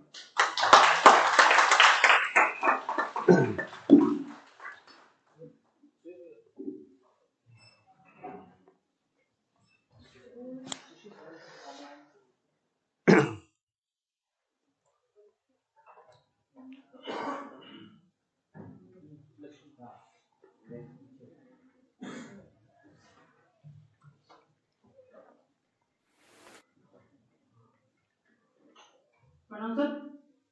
पहला सवाल तो मेरा ये है कि आपकी मातृभाषा कौन सी है, और दूसरा आपने जो सवाल पूछा है, आपने जो पढ़ाया था कि भाषा हाशिए पर गई तो उसका एक नॉलेज सिस्टम होता है, वो भी हाशिए पर चला जाता है। तो मेरा कहने का मतलब है जो उस भाषा को बोलते हैं वो लोग भी हाशिए पर चले जाएंगे। और अगर हमें किसी समाज का विकास करना है तो हमको नॉलेज को, जितना भी नॉलेज है, चाहे स्पेस साइंस का हो चाहे मेडिकल साइंस का हो, हमको उसी भाषा में लाना होगा जिस भाषा में वो समाज रहता है। तो इसमें सर एक सबसे बड़ी दिक्कत है कि हमको अनुवाद करना होगा या पुनर्लेखन करना होगा।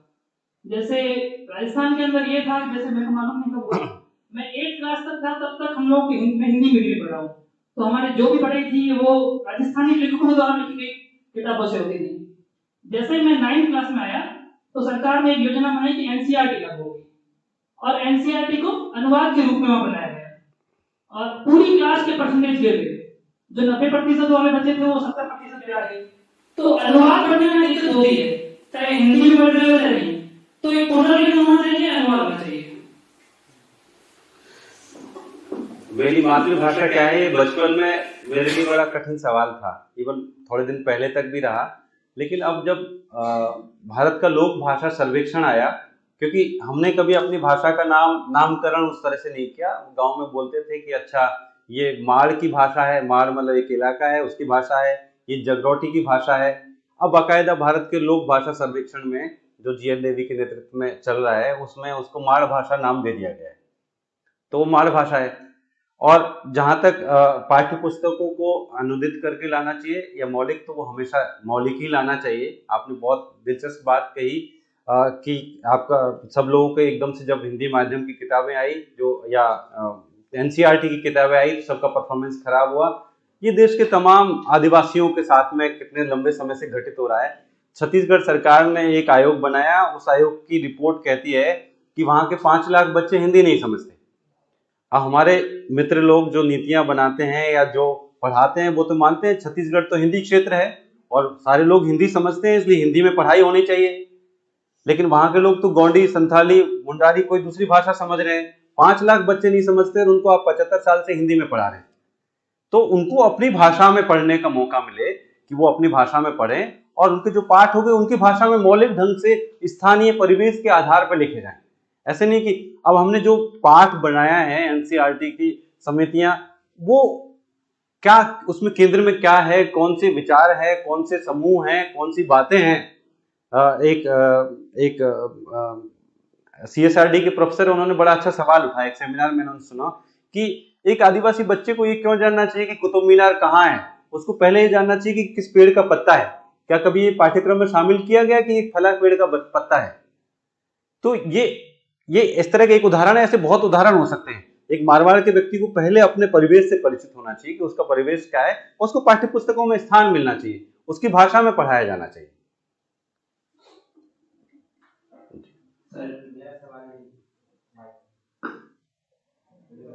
सबसे ऊपर आपने लॉरेंस बेनेफी को किताब का जिक्र किया है, तो इसमें मेरा सवाल यह है, जैसे वो विदेशीकरण को आपका इसमें आप क्या उचित मानते हैं? विदेशीकरण जो डोमेस्टिकेशन और फॉरेनाइजेशन है, दोनों में से कौन सा अनुवाद उचित होता है? क्या हम जो अपना स्रोत लैंग्वेज होती है उसकी संस्कृति को बचा के अनुवाद करें, या फिर मूल जैसा पाठक को मूल जैसा अनुभव उसके लिए अनुवाद करें? कौन सा उचित होगा? मैं जब अनुवाद के समाजशास्त्र के हवाले से सवाल से टकराता हूं तो मुझे हमेशा ही लगता है कि मूल संस्कृति तो उसमें दिखनी चाहिए। इतना भी फुटनोट, इतने बदलाव नहीं होने चाहिए कि लगे कि सब कुछ इसी भाषा का लिखा हुआ है।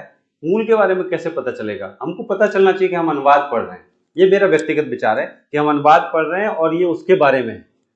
तो जैसे हम कोई नाम आएगा, सबसे पहले रूसी साहित्य पढ़ते थे, रूसी साहित्य में ऐसे नाम आते हैं, बड़ी मुश्किल होती है उन नामों को याद रखने में कि अच्छा ये वाला कैरेक्टर वही है, तो या कोई और दूसरी ऐसी शब्दावली आ रही है, तो वो पता चलना चाहिए कि हम रूस के साहित्य को पढ़ रहे हैं, हम हिंदी साहित्य नहीं पढ़ रहे हैं। तो इतना तो रहना चाहिए उसमें। थोड़ी मेहनत करनी पड़ेगी, थोड़ी मेहनत करनी पड़ेगी, करनी चाहिए अगर अनुवाद पढ़ रहे हैं तो। प्रणाम सर, इतने विचारों से सर व्याख्यान के लिए आपका बहुत बहुत धन्यवाद। मेरा सवाल ये है कि आज भारत में स्थिति ये है कि जैसे हिंदी प्रदेश का कोई व्यक्ति है तो वो ज्यादातर मामलों में हिंदी साहित्य पढ़ता है, तमिल क्षेत्र का तमिल पढ़ता है। जब भाषाओं के समावेशीकरण की बात आती है तो हिंदी में कोई और भाषा शामिल नहीं हो पाती हिंदी साहित्य में। मेरी एक राय है कि भारत में एक भारतीय साहित्य नाम का कुछ स्कूल्स में या महाविद्यालय में ऐसा कुछ इंट्रोड्यूस किया जाना चाहिए जिसमें प्रत्येक महत्वपूर्ण भाषाओं के महत्वपूर्ण जो साहित्य है उसका प्रतिनिधित्व हो। तो आपकी इसमें क्या राय है और क्या प्रयास हो रहा है भारत सरकार द्वारा इस क्षेत्र में? भारत सरकार के प्रयासों के बारे में मैं नहीं जानता लेकिन ऐसा होना चाहिए कि हम अधिक से अधिक दूसरी भाषाओं, दूसरी संस्कृतियों के बारे में जानें, तो उसी से हम संवेदनशील बनेंगे। नहीं, अक्सर होता यह है, जो आप व्यवहारिक तौर पे देखते हैं कि कोई तमिल भाषी अगर दिल्ली में आके जॉब करने लगता है तो एक तो हमारे बहुत सारे पूर्वाग्रह उनके बारे में बन जाते हैं। अच्छा, ये तो अपना तमिल ग्रुप में रहते हैं और कभी ये हिंदी नहीं सीखेंगे, हिंदी से नफरत करते हैं और उनसे अपेक्षा करने लगते हैं पहले दिन से ही वो हिंदी बोलने लगे। लेकिन एक उत्तर भारतीय 10 वर्ष वहाँ तमिलनाडु में नौकरी करके आ जाएगा, वो तमिल नहीं सीखेगा, उससे कोई अपेक्षा नहीं करता। तो ये जो एक दूरी है, या पूर्वोत्तर के लोगों के बारे में मुनीरका में बहुत रहते हैं, कितनी खराब राय है ज्यादातर लोगों की, बहुत खराब राय है उनके बारे में, हम कुछ जानते ही नहीं है लेकिन बहुत खराब राय हम रखते हैं। तो ये जो दूरी है ये इसलिए कि एक दूसरे के बारे में हम जानते नहीं है, जानना भी नहीं चाहते। हमारे अंदर एक दम्भ है, जो दक्षिण भारतीय वो 2-3 भाषाएं कम से कम जानते हैं, ऐसे पूर्वोत्तर के लोग जानते हैं, लेकिन उत्तर भारतीयों के अंदर एक दम्भ है कि हमको तो हिंदी आती है, हमको और कुछ सीखने की आवश्यकता नहीं है, हमारी भाषा तो राजभाषा है, ताकतवर भाषा है, कुछ सीखने की आवश्यकता नहीं है। तो ज्यादा भाषाएं सीखेंगे तो ज्यादा संवेदनशील बनेंगे, अपने भारत को ज्यादा अच्छे से जानेंगे। हाँ बिल्कुल होगा, जितनी भाषाएं सीखेंगे उतना मानसिक विकास होगा।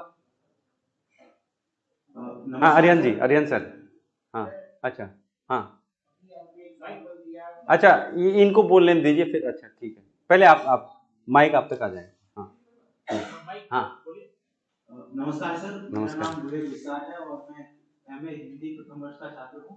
हम हिंदी साहित्य के विद्यार्थियों में आपको और नवीन सर के व्याख्यान सुनने की बहुत इच्छा होती है, आज आपको सामने से सुना दी। मेरा प्रश्न यह है कि भाषाई वर्चस्व विकृति है या आवश्यकता है आज की? क्योंकि उसी भाषा का वर्चस्व वर्तमान में होता है जो ज्ञान विज्ञान या रोजगार की भाषा है।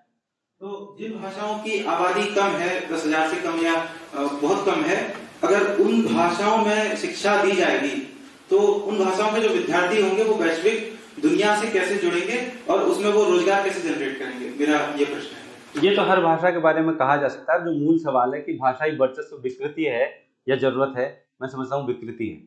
अगर जो वर्चस्व चाहता है, ये आप उस तरह से समझिए कि आप अपने परिवार में, अपने क्लास में या कहीं भी अपने गांव में आप वर्चस्व चाहते हैं, तो इसको आप देख लीजिए कि ये आपको उचित लगता है कि किसी का वर्चस्व होना चाहिए। आपने किसी का वर्चस्व देखा है, झेला है, तो आप कहेंगे कि नहीं होना चाहिए।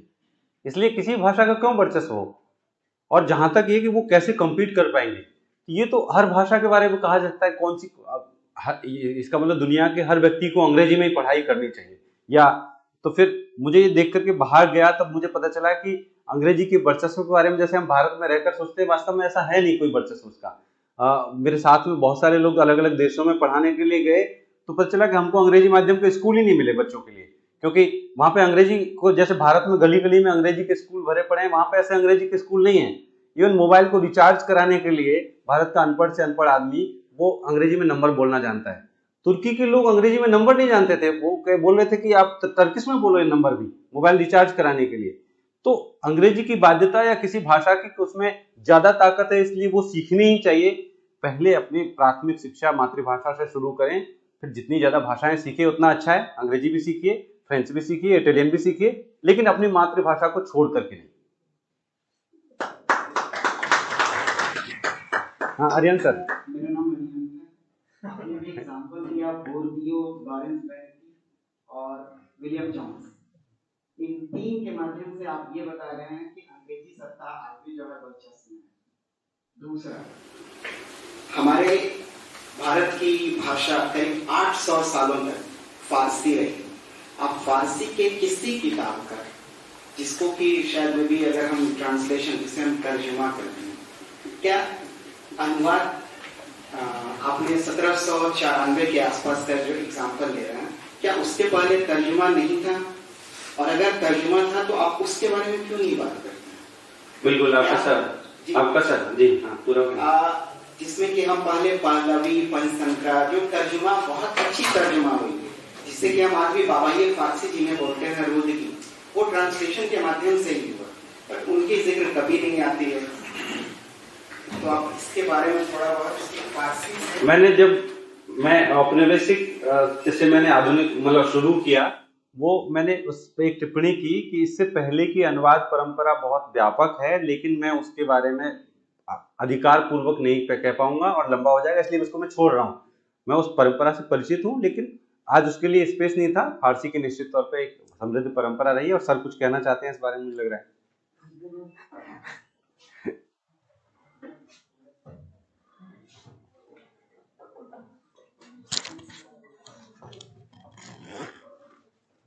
अभी तक जितने लोगों ने सवाल किए हैं, मेरे लिए हो गया, मैं बैठ जाता हूँ। अच्छा एक और हाँ। बीच में दखल दिया है, आप इससे लाचार हूँ। असल में जो जितने लोगों ने सवाल किया है उसमें से दो को छोड़कर एक तो बाई चांस ये बालक मेरे और गंगा जी के प्रशंसक निकले, मुझे खुशी होगी थी, प्रसन्नता है कि आप गंगा जी और हमारे को सुनने के लिए तत्पर रहते हैं। यद्यपि हमारे स्टूडेंट हमें सुनने के लिए तत्पर नहीं रहते, पर ज्यादातर जो सवाल करने वाले हैं वे गंगा जी के स्टूडेंट हैं, मेरे लिए। पर आप लोगों को ये जानकारी दूं, जो गंगा जी या मेरे स्टूडेंट नहीं है उनको, कि ये जो हमारे गंगा जी हैं बड़े वाद विदग्ध आदमी हैं। मुझे नहीं पता कि इस शब्द को हिंदी के लोग तो समझते होंगे, या ये जैसे केशव जैसे लोग हैं जो अंग्रेजी माध्यम के लोग हैं और मैडम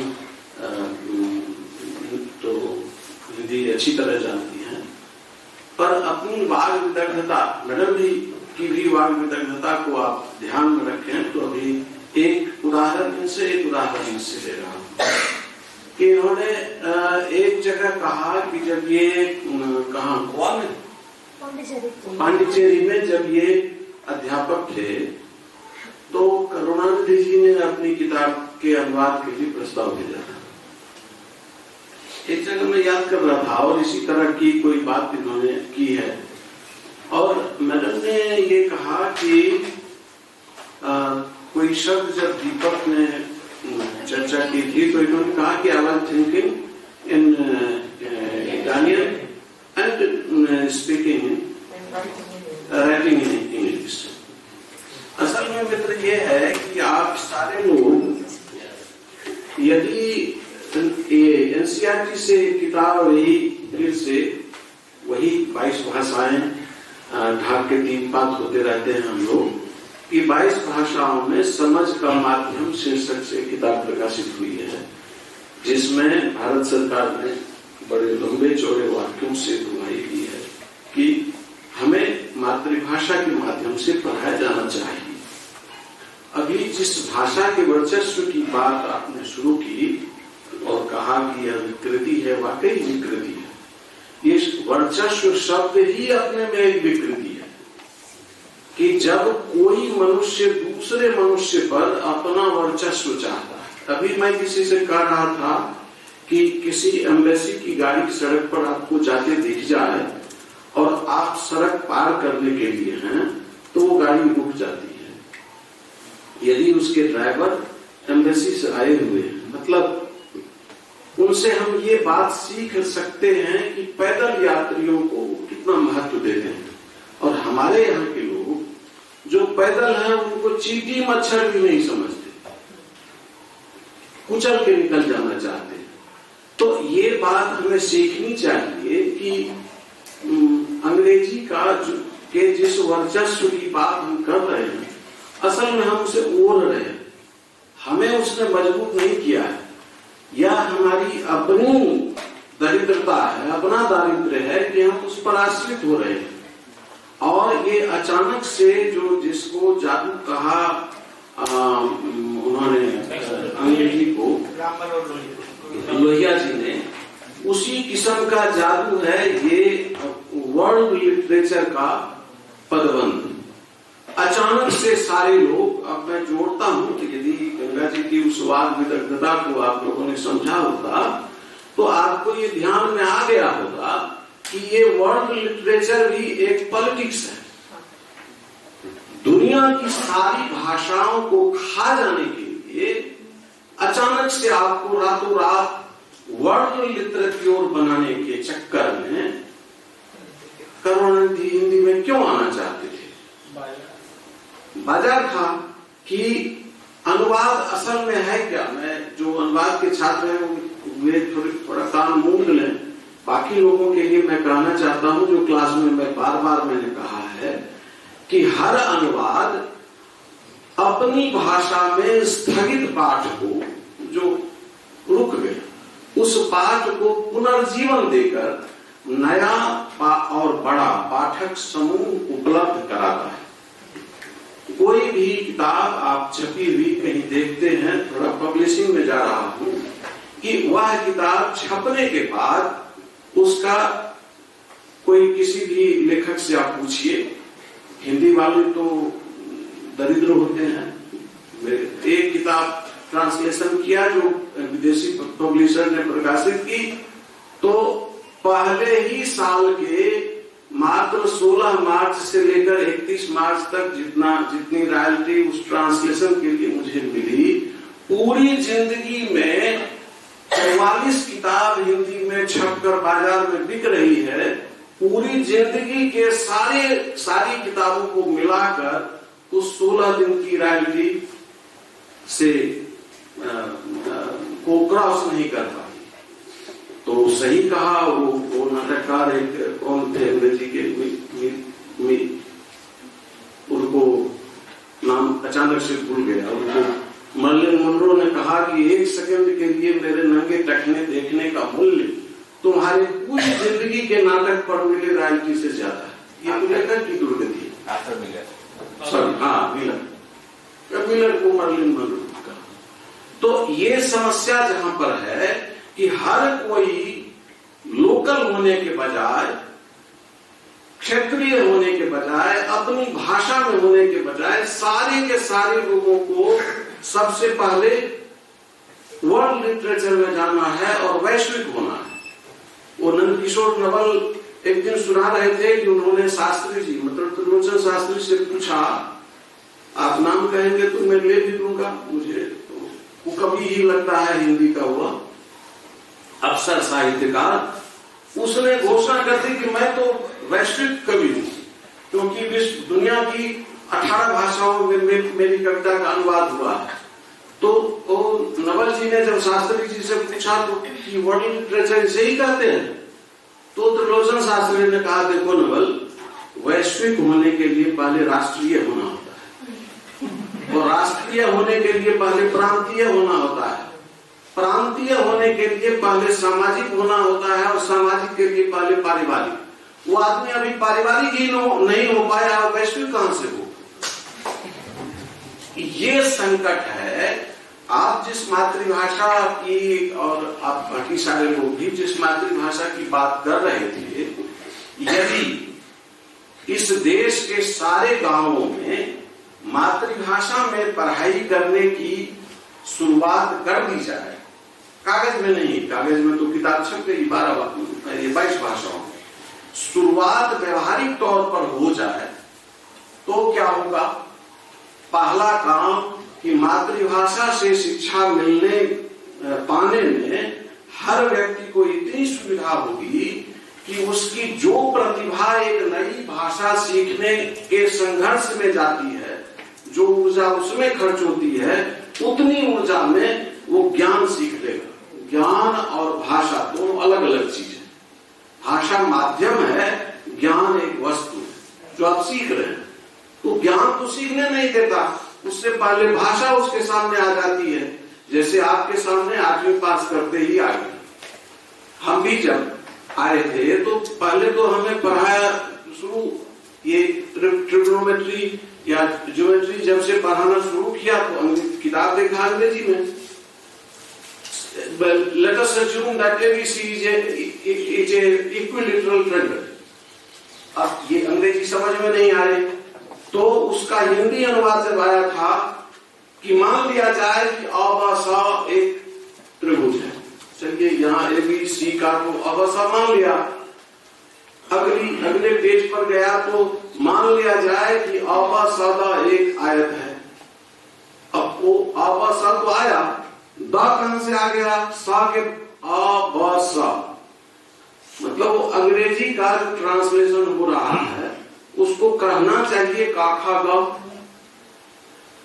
तो हिंदी अल्फाबेट में यह भी सुविधा हमारे बौद्धिकों, जो मैं पिछली दफा मैंने कहा कि हमारे बौद्धिकों को इतनी भी तमीज नहीं है और इतनी भी भीतर से ताकत नहीं है कि अपनी भाषा के अल्फाबेट को, अक्षर को इतना पहचान सके। ये सारी मुश्किलें जो हैं, इसको ये बहुत कठिन है डगरपन है, और हम सारे लोग इस कठिन भूमि पर तुलसीदास की तरह प्रार्थना ही कर सकते हैं। कठिन भूमि कोमल पग गा, इस कोमल पग से, और हमारे पग सदैव के लिए ही कोमल रहेंगे। इस कठिन भूमि पर हम चल ही नहीं पाएंगे क्योंकि हमें वो बताया ही नहीं जा रहा है। और हमें उससे, जिस बात के लिए गंगा जी ने आप सबसे कहा कि अंग्रेजी में एक विधान बना के आपके सामने रख दिया जाएगा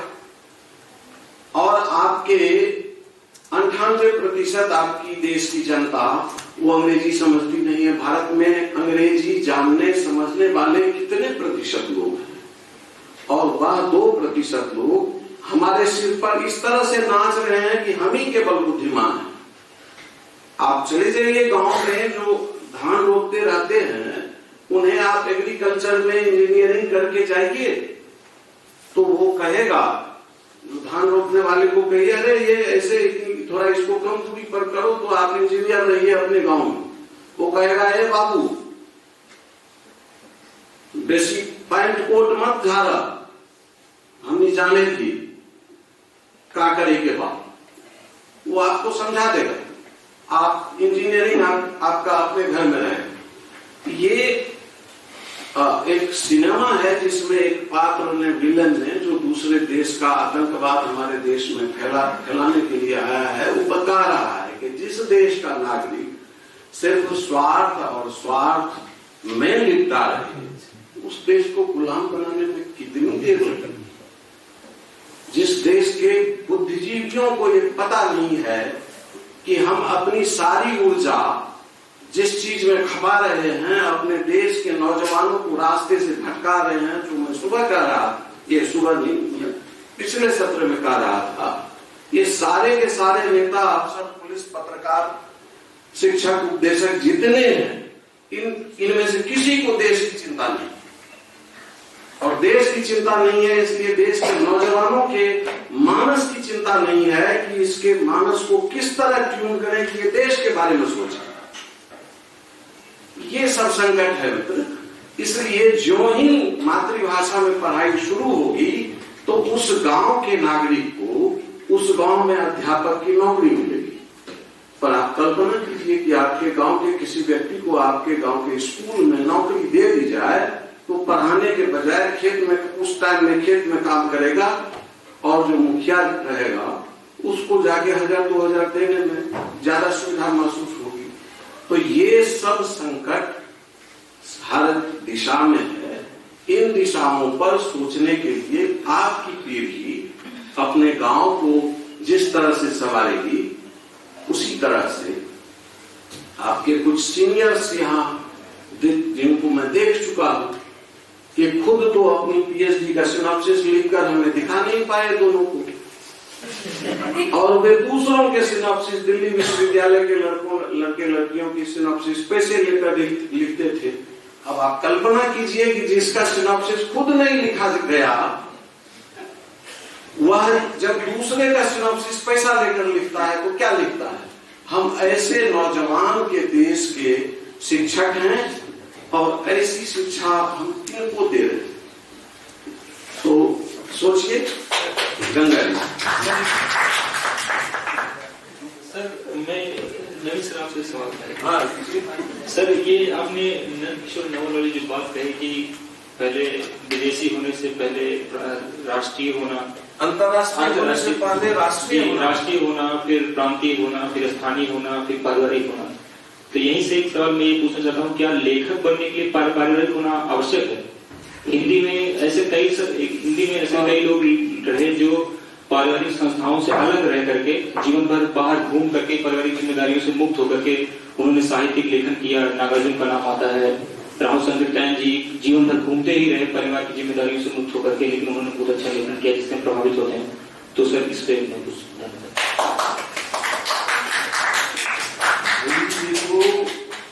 आप एक अच्छा लेखक होए, अच्छे शिक्षक होए, अच्छे पति होए, अच्छे प्रेमी होए, अच्छी प्रेमिका होए, अच्छे बेटे होए, इन सब चीज के लिए अच्छे वैज्ञानिक होए, अच्छे अध्यापक होए, इन सब चीज की पहली जरूरत है कि आप एक अच्छे मनुष्य। ये सर अच्छा मनुष्य हुए बिना इस दुनिया में कोई भी व्यक्ति अच्छा कुछ भी नहीं हो सकता। ये महत्वपूर्ण तो पारिवारिक शब्द वहीं से आता है। ये परिवार का मतलब वो उतना संकुचित भी मत लीजिए। परिवार का मतलब ये है कि जिसने शादी की है, आप नागार्जुन की बात आपने की है, तो नागार्जुन बहुत पारिवारिक आदमी है। उनके बारे में सुनाने लगूंगा तो एक बहुत लंबा तो नहीं है, लेकिन एक अच्छा समय उनके साथ मेरा बीता है। उनकी जिंदगी, आप उनका इंटरव्यू पढ़ लीजिए, तो वो तो अपने पिता की दुष्चरित्रता के बारे में वो कहा करते थे कि उनकी माँ की मृत्यु जल्दी हो गई। वो इंटरव्यू में उन्होंने कहा है, छपा हुआ, कि मेरे पिताजी को बहुत सारे आग्रह आए पुनर्विवाह करने के लिए, क्योंकि उन्होंने नहीं किया, और मुझे कंधे पर बैठा करके मेरे ननिहाल ले जाया करते थे। इसमें उनको कोट अनकोट, इसमें उनको ईजी महसूस होता था।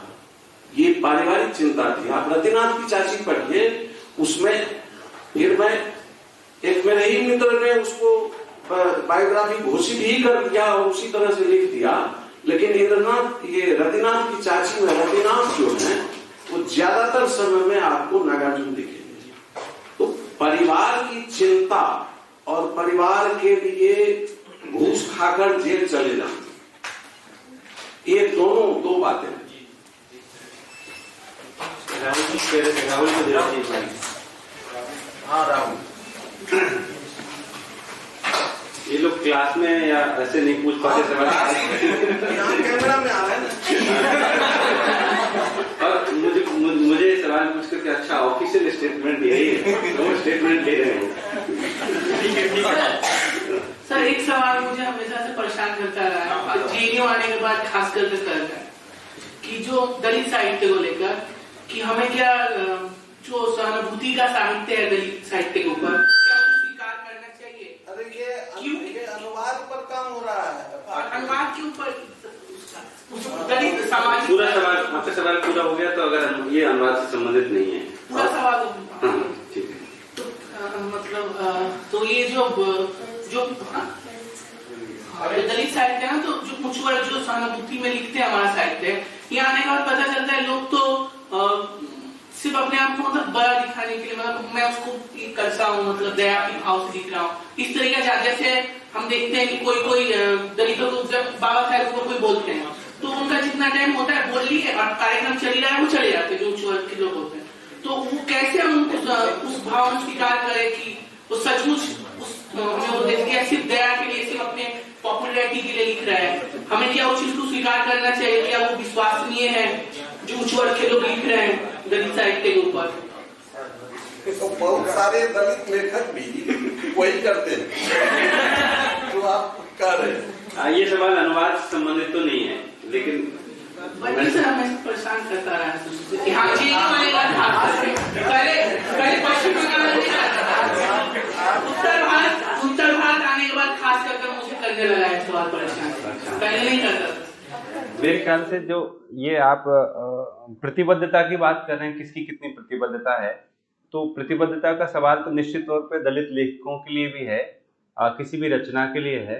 अगर वो रचना के तौर पे आप पढ़ेंगे तो मेरे ख्याल से कोई रचना को पढ़ते वक्त जो मैं समझता हूँ कि उसको दलित साहित्य है कि नहीं, तो उसमें दलित चेतना की खोज करें कि वो जाति के पदानुक्रम के बारे में आपको कुछ समझाती है कि नहीं समझाती है, कि कैसे हायरार्की काम करती है और कैसे इसको तोड़ा जाता है, तो उसके बारे में समझाती है। कोई रचना को पढ़ने के बाद में अगर आपको लगे कि जाति व्यवस्था बहुत खराब चीज़ है और इसका खात्मा होना चाहिए, इसके प्रति आपको सजग करे, नई दृष्टियाँ दे, तो वो महत्वपूर्ण है। इस दृष्टि से पढ़िए।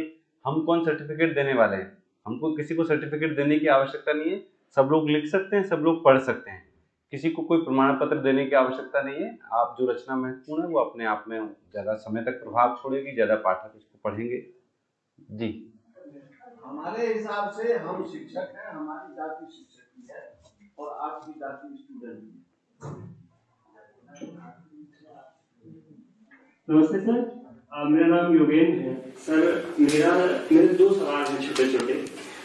एक तो अनुवाद की जो क्लिष्टता को लेके है थोड़ा, जैसे सर हम लोग जैसे नेट जेआरएफ का एग्जाम देते हैं, उसमें पेपर जो फर्स्ट पेपर होता है तो हम उसको पढ़ते हैं तो उसमें सर बहुत सारे मतलब गैर जरूरी शब्द वो हिंदी से आयातित किए जाते हैं। जैसे मैं आपको उदाहरण के लिए बताऊं, जैसे एक शब्द है लर्निंग, उसको लिखते हैं अधिगम, कॉन्सेप्ट को लिखते हैं संप्रत्यय, और डिजाइन को लिखते हैं अभिकल्प, इवन इमोशन को लिखते हैं संवेग। तो सर क्या इनकी जगह अगर हम इतने कठिन शब्द लाते हैं तो कभी कभी जो मान लिया थोड़ा हिंदी पट्टी का नहीं है तो उसको तो बहुत मुश्किल होती है। इवन हम संस्कृत पढ़े हुए लोग भी उसको समझ नहीं पाते हैं कई बार। और सर दूसरा सवाल मेरा है, आपने लोक बोलियों पर थोड़ी बातचीत की थी अभी और मुझे अच्छा लगा। सर मैं ये सवाल पूछना चाहता हूँ कि जो हमारा मौखिक साहित्य है, खासकर लोक बोलियों का, उसके संरक्षण के लिए क्या अनुवाद के हवाले से कोई सूरत निकल सकती है? पहला सवाल आपका पहला सवाल है, टिप्पणी है? मेरा दूसरा सवाल सर ये है कि जो लोक बोलियों का साहित्य है जिसमें मौखिक साहित्य जिसे कहते हैं वो अवधी का भी हो सकता है, भोजपुरी का भी हो सकता है, मैथिली का भी हो सकता है, या ढूढ़ाई, जो मतलब जितनी भी लोक बोलियां हमारी हैं। तो सर मैं ये कहता हूं कि अनुवाद के हवाले से उनके संरक्षण के लिए, जैसा हम देख रहे हैं कि हमारे तमाम गीत जो खासकर विवाह के दौरान गाए जाते थे, चक्की पीसने के दौरान गाए जाते थे, या निराई करते हुए, गुड़ाई करते हुए, और आज वो विलोप हो रहा है धीरे धीरे। आपकी पीढ़ी में सर वो है अभी, लेकिन जो हमारी पीढ़ी है बिल्कुल उनको भूल चुकी है। मैं ये मतलब पूछना चाहता हूँ कि अनुवाद के हवाले से कोई सूरत निकल सकती है उनके संरक्षण के लिए? एक सेकंड अरिहंत जी, अरे आपने जो बात की थी वो तो मुझसे रह ही गया। ये एशियाई अनुवाद परंपरा पर हमारा एमए का पूरा एक कोर्स है, और ये भारत सरकार और ये ज्ञान और गंगा जी को का हम लोग आभारी हैं कि कम से कम जितने ही विषय पर कर पा रहे हैं। एशियाई परंपरा पर हमने जो लेक्चर सीरीज किया था उसमें 2 लेक्चर करवाए, पर इसमें अभी जा नहीं पाए। आगे फिर कभी आप दुआ कीजिए कि गंगा जी को फिर से ये 2-4 प्रोजेक्ट मिल जाए, 2-4 प्रोजेक्ट भी कराएंगे। और देखिए ये जो जितने वर्षों का फारसी राज हुआ वो हुआ, लेकिन हमारे पास पंचतंत्र का अनुवाद जो पहलवी से फिर गया फारसी में, ये अरबी और फारसी होते हुए अंग्रेजी वाले इतने दरिद्र हैं कि संस्कृत से उनका अनुवाद नहीं हुआ, और 10वां जनरेशन जाने के बाद बीच में 10 भाषाओं से होकर के तब अंग्रेजी में गया। तो फारसी ने इतना बड़ा काम किया है इंडियन लिटरेचर को लेकर, तो इस पर बात करेंगे। जो आपने पहला अनुवादों पर सवाल उठाया, आपका सवाल बहुत वाजिब है कि इस तरह का खराब अनुवाद किया जाता है। इसमें मेरा निष्कर्ष यह है कि वो अनुवाद ज्यादातर या तो राजभाषा विभाग द्वारा किया जाता है या उसके अनुवादकों द्वारा किया जाता है।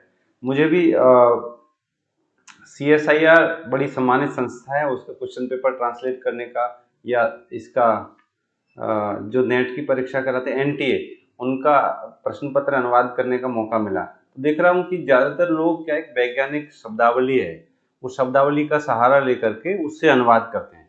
तो उसमें जो उस डिक्शनरी में लिखा हुआ है उसी पद का वो प्रयोग करते हैं। उनको इससे मतलब नहीं है कि इसके लिए कोई आसान शब्द भी प्रचलन में है, और वो डिक्शनरी कभी बनाई गई उसके बाद परिवर्तित भी नहीं की गई, वो गढ़ी गई शब्दावली है। ज्यादातर लोग जो ट्रांसलेटर्स हैं वो वही लोग जुड़े हुए हैं जो ऑलरेडी राजभाषा का काम करते हैं, कहीं अनुवादक हैं या राजभाषा अधिकारी हैं। इस वजह से वो आसान नहीं हो पाता, क्योंकि उनको इससे मतलब नहीं है कि ये पेपर अच्छा सुगम पढ़ने में होना चाहिए, उसको इससे मतलब है कि उनका पेमेंट समय पर होना चाहिए, अच्छा पेमेंट मिलना चाहिए। ज्यादा से ज्यादा अनुवाद करें। अगर वो सोचेंगे कुछ मौलिक ढंग का, क्रिएटिव ढंग का करेंगे, तो एक तो वहां से छूट भी नहीं है, वहां से वही अनुवाद कर सकते हैं जो डिक्शनरी में लिखा हुआ है, और दूसरा उसमें सोचना पड़ेगा, मेहनत करनी पड़ेगी, तो उससे बचते हैं और एक ऐसा ही चलता रहता है। तो पहले तो हिंदी को राजभाषा वालों से और अनुवादकों से मुक्त कराएंगे, तब जाकर के हिंदी सही वाली हिंदी बन पाएगी। ये काम आप क्योंकि जो राजभाषा के अनुवाद कितने खराब होते हैं, और जब हम आपस में बात करते हैं तो एक अच्छी हिंदी में बात करते हैं, अभी आदेश आएगा कोई प्रशासन की तरफ से तो पता नहीं कहाँ से आएगा वो। तो वैसी हिंदी की वजह से वो दुर्गति हो रही है। उसकी बजाय ये कि उसका लिप्यंतरण कर दे तो शायद ज्यादा अच्छा होगा। दूसरा आपका सवाल है कि जो लोक बोलियां क्यों करें, मैं तो कहता हूँ भाषाएं कहिए, लिंग्विस्टिकली वो सब भाषाएं हैं, ज्यादा से ज्यादा आप लोक भाषा कह सकते हैं।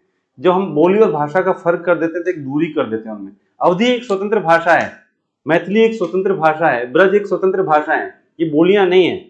ये एक तरह का वर्चस्ववादी रवैया है, जब हर चीज को बोली साबित कर दो अपने को कि हम तो हिंदी है, ये भाषा है, अंग्रेजी भाषा है और ये सब बोलियां हैं, तो आप कम करके आंकेंगे तो निश्चित तौर पर वो हाशिए पे जाएंगी।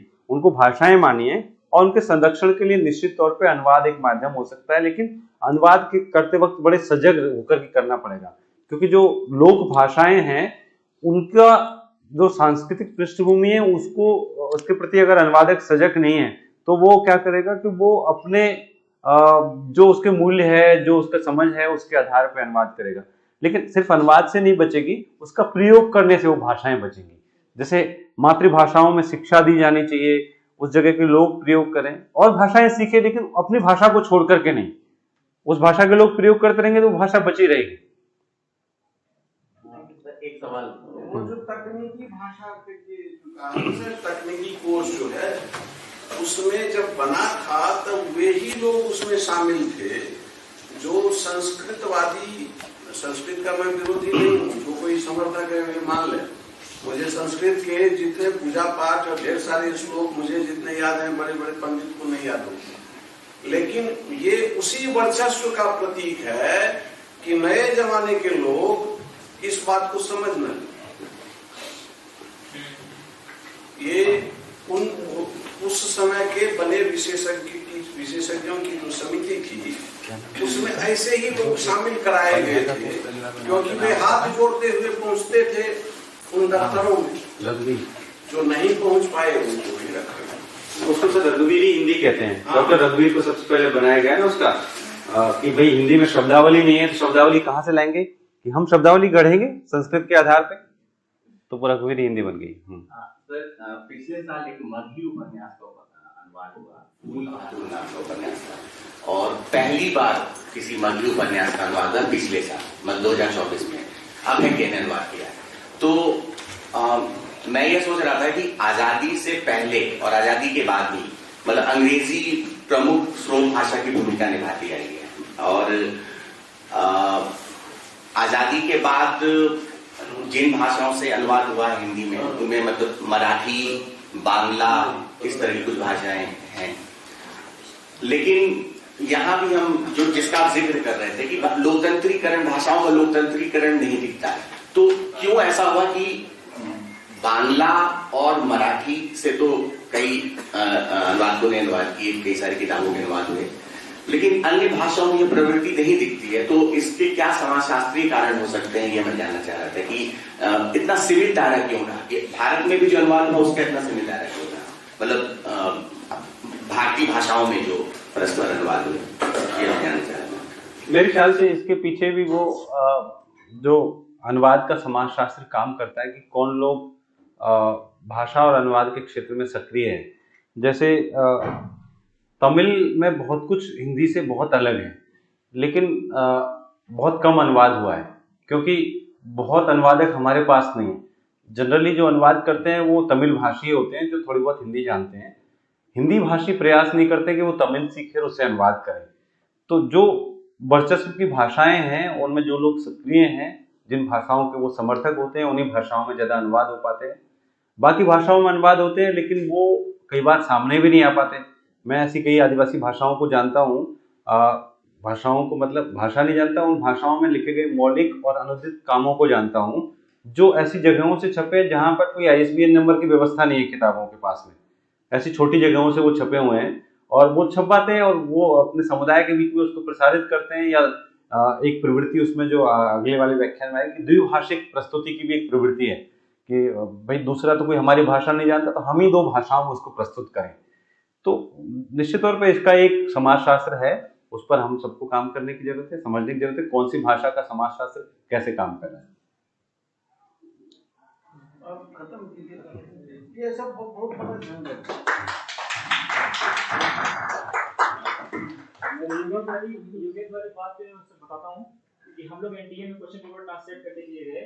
मैंने उनसे, उन्होंने पहले तो यहाँ से बोला था कि आप कौन सा पेपर करना चाहते हैं मैं आपको वो दूंगा। मैंने उनसे बोला हिस्ट्री दे दीजिए हमको, तो उन्होंने हिस्ट्री खाली नहीं आपको हम पेपर देंगे उसका सर प्राणी विज्ञान टाइप ऐसा कुछ पेपर दे दिया।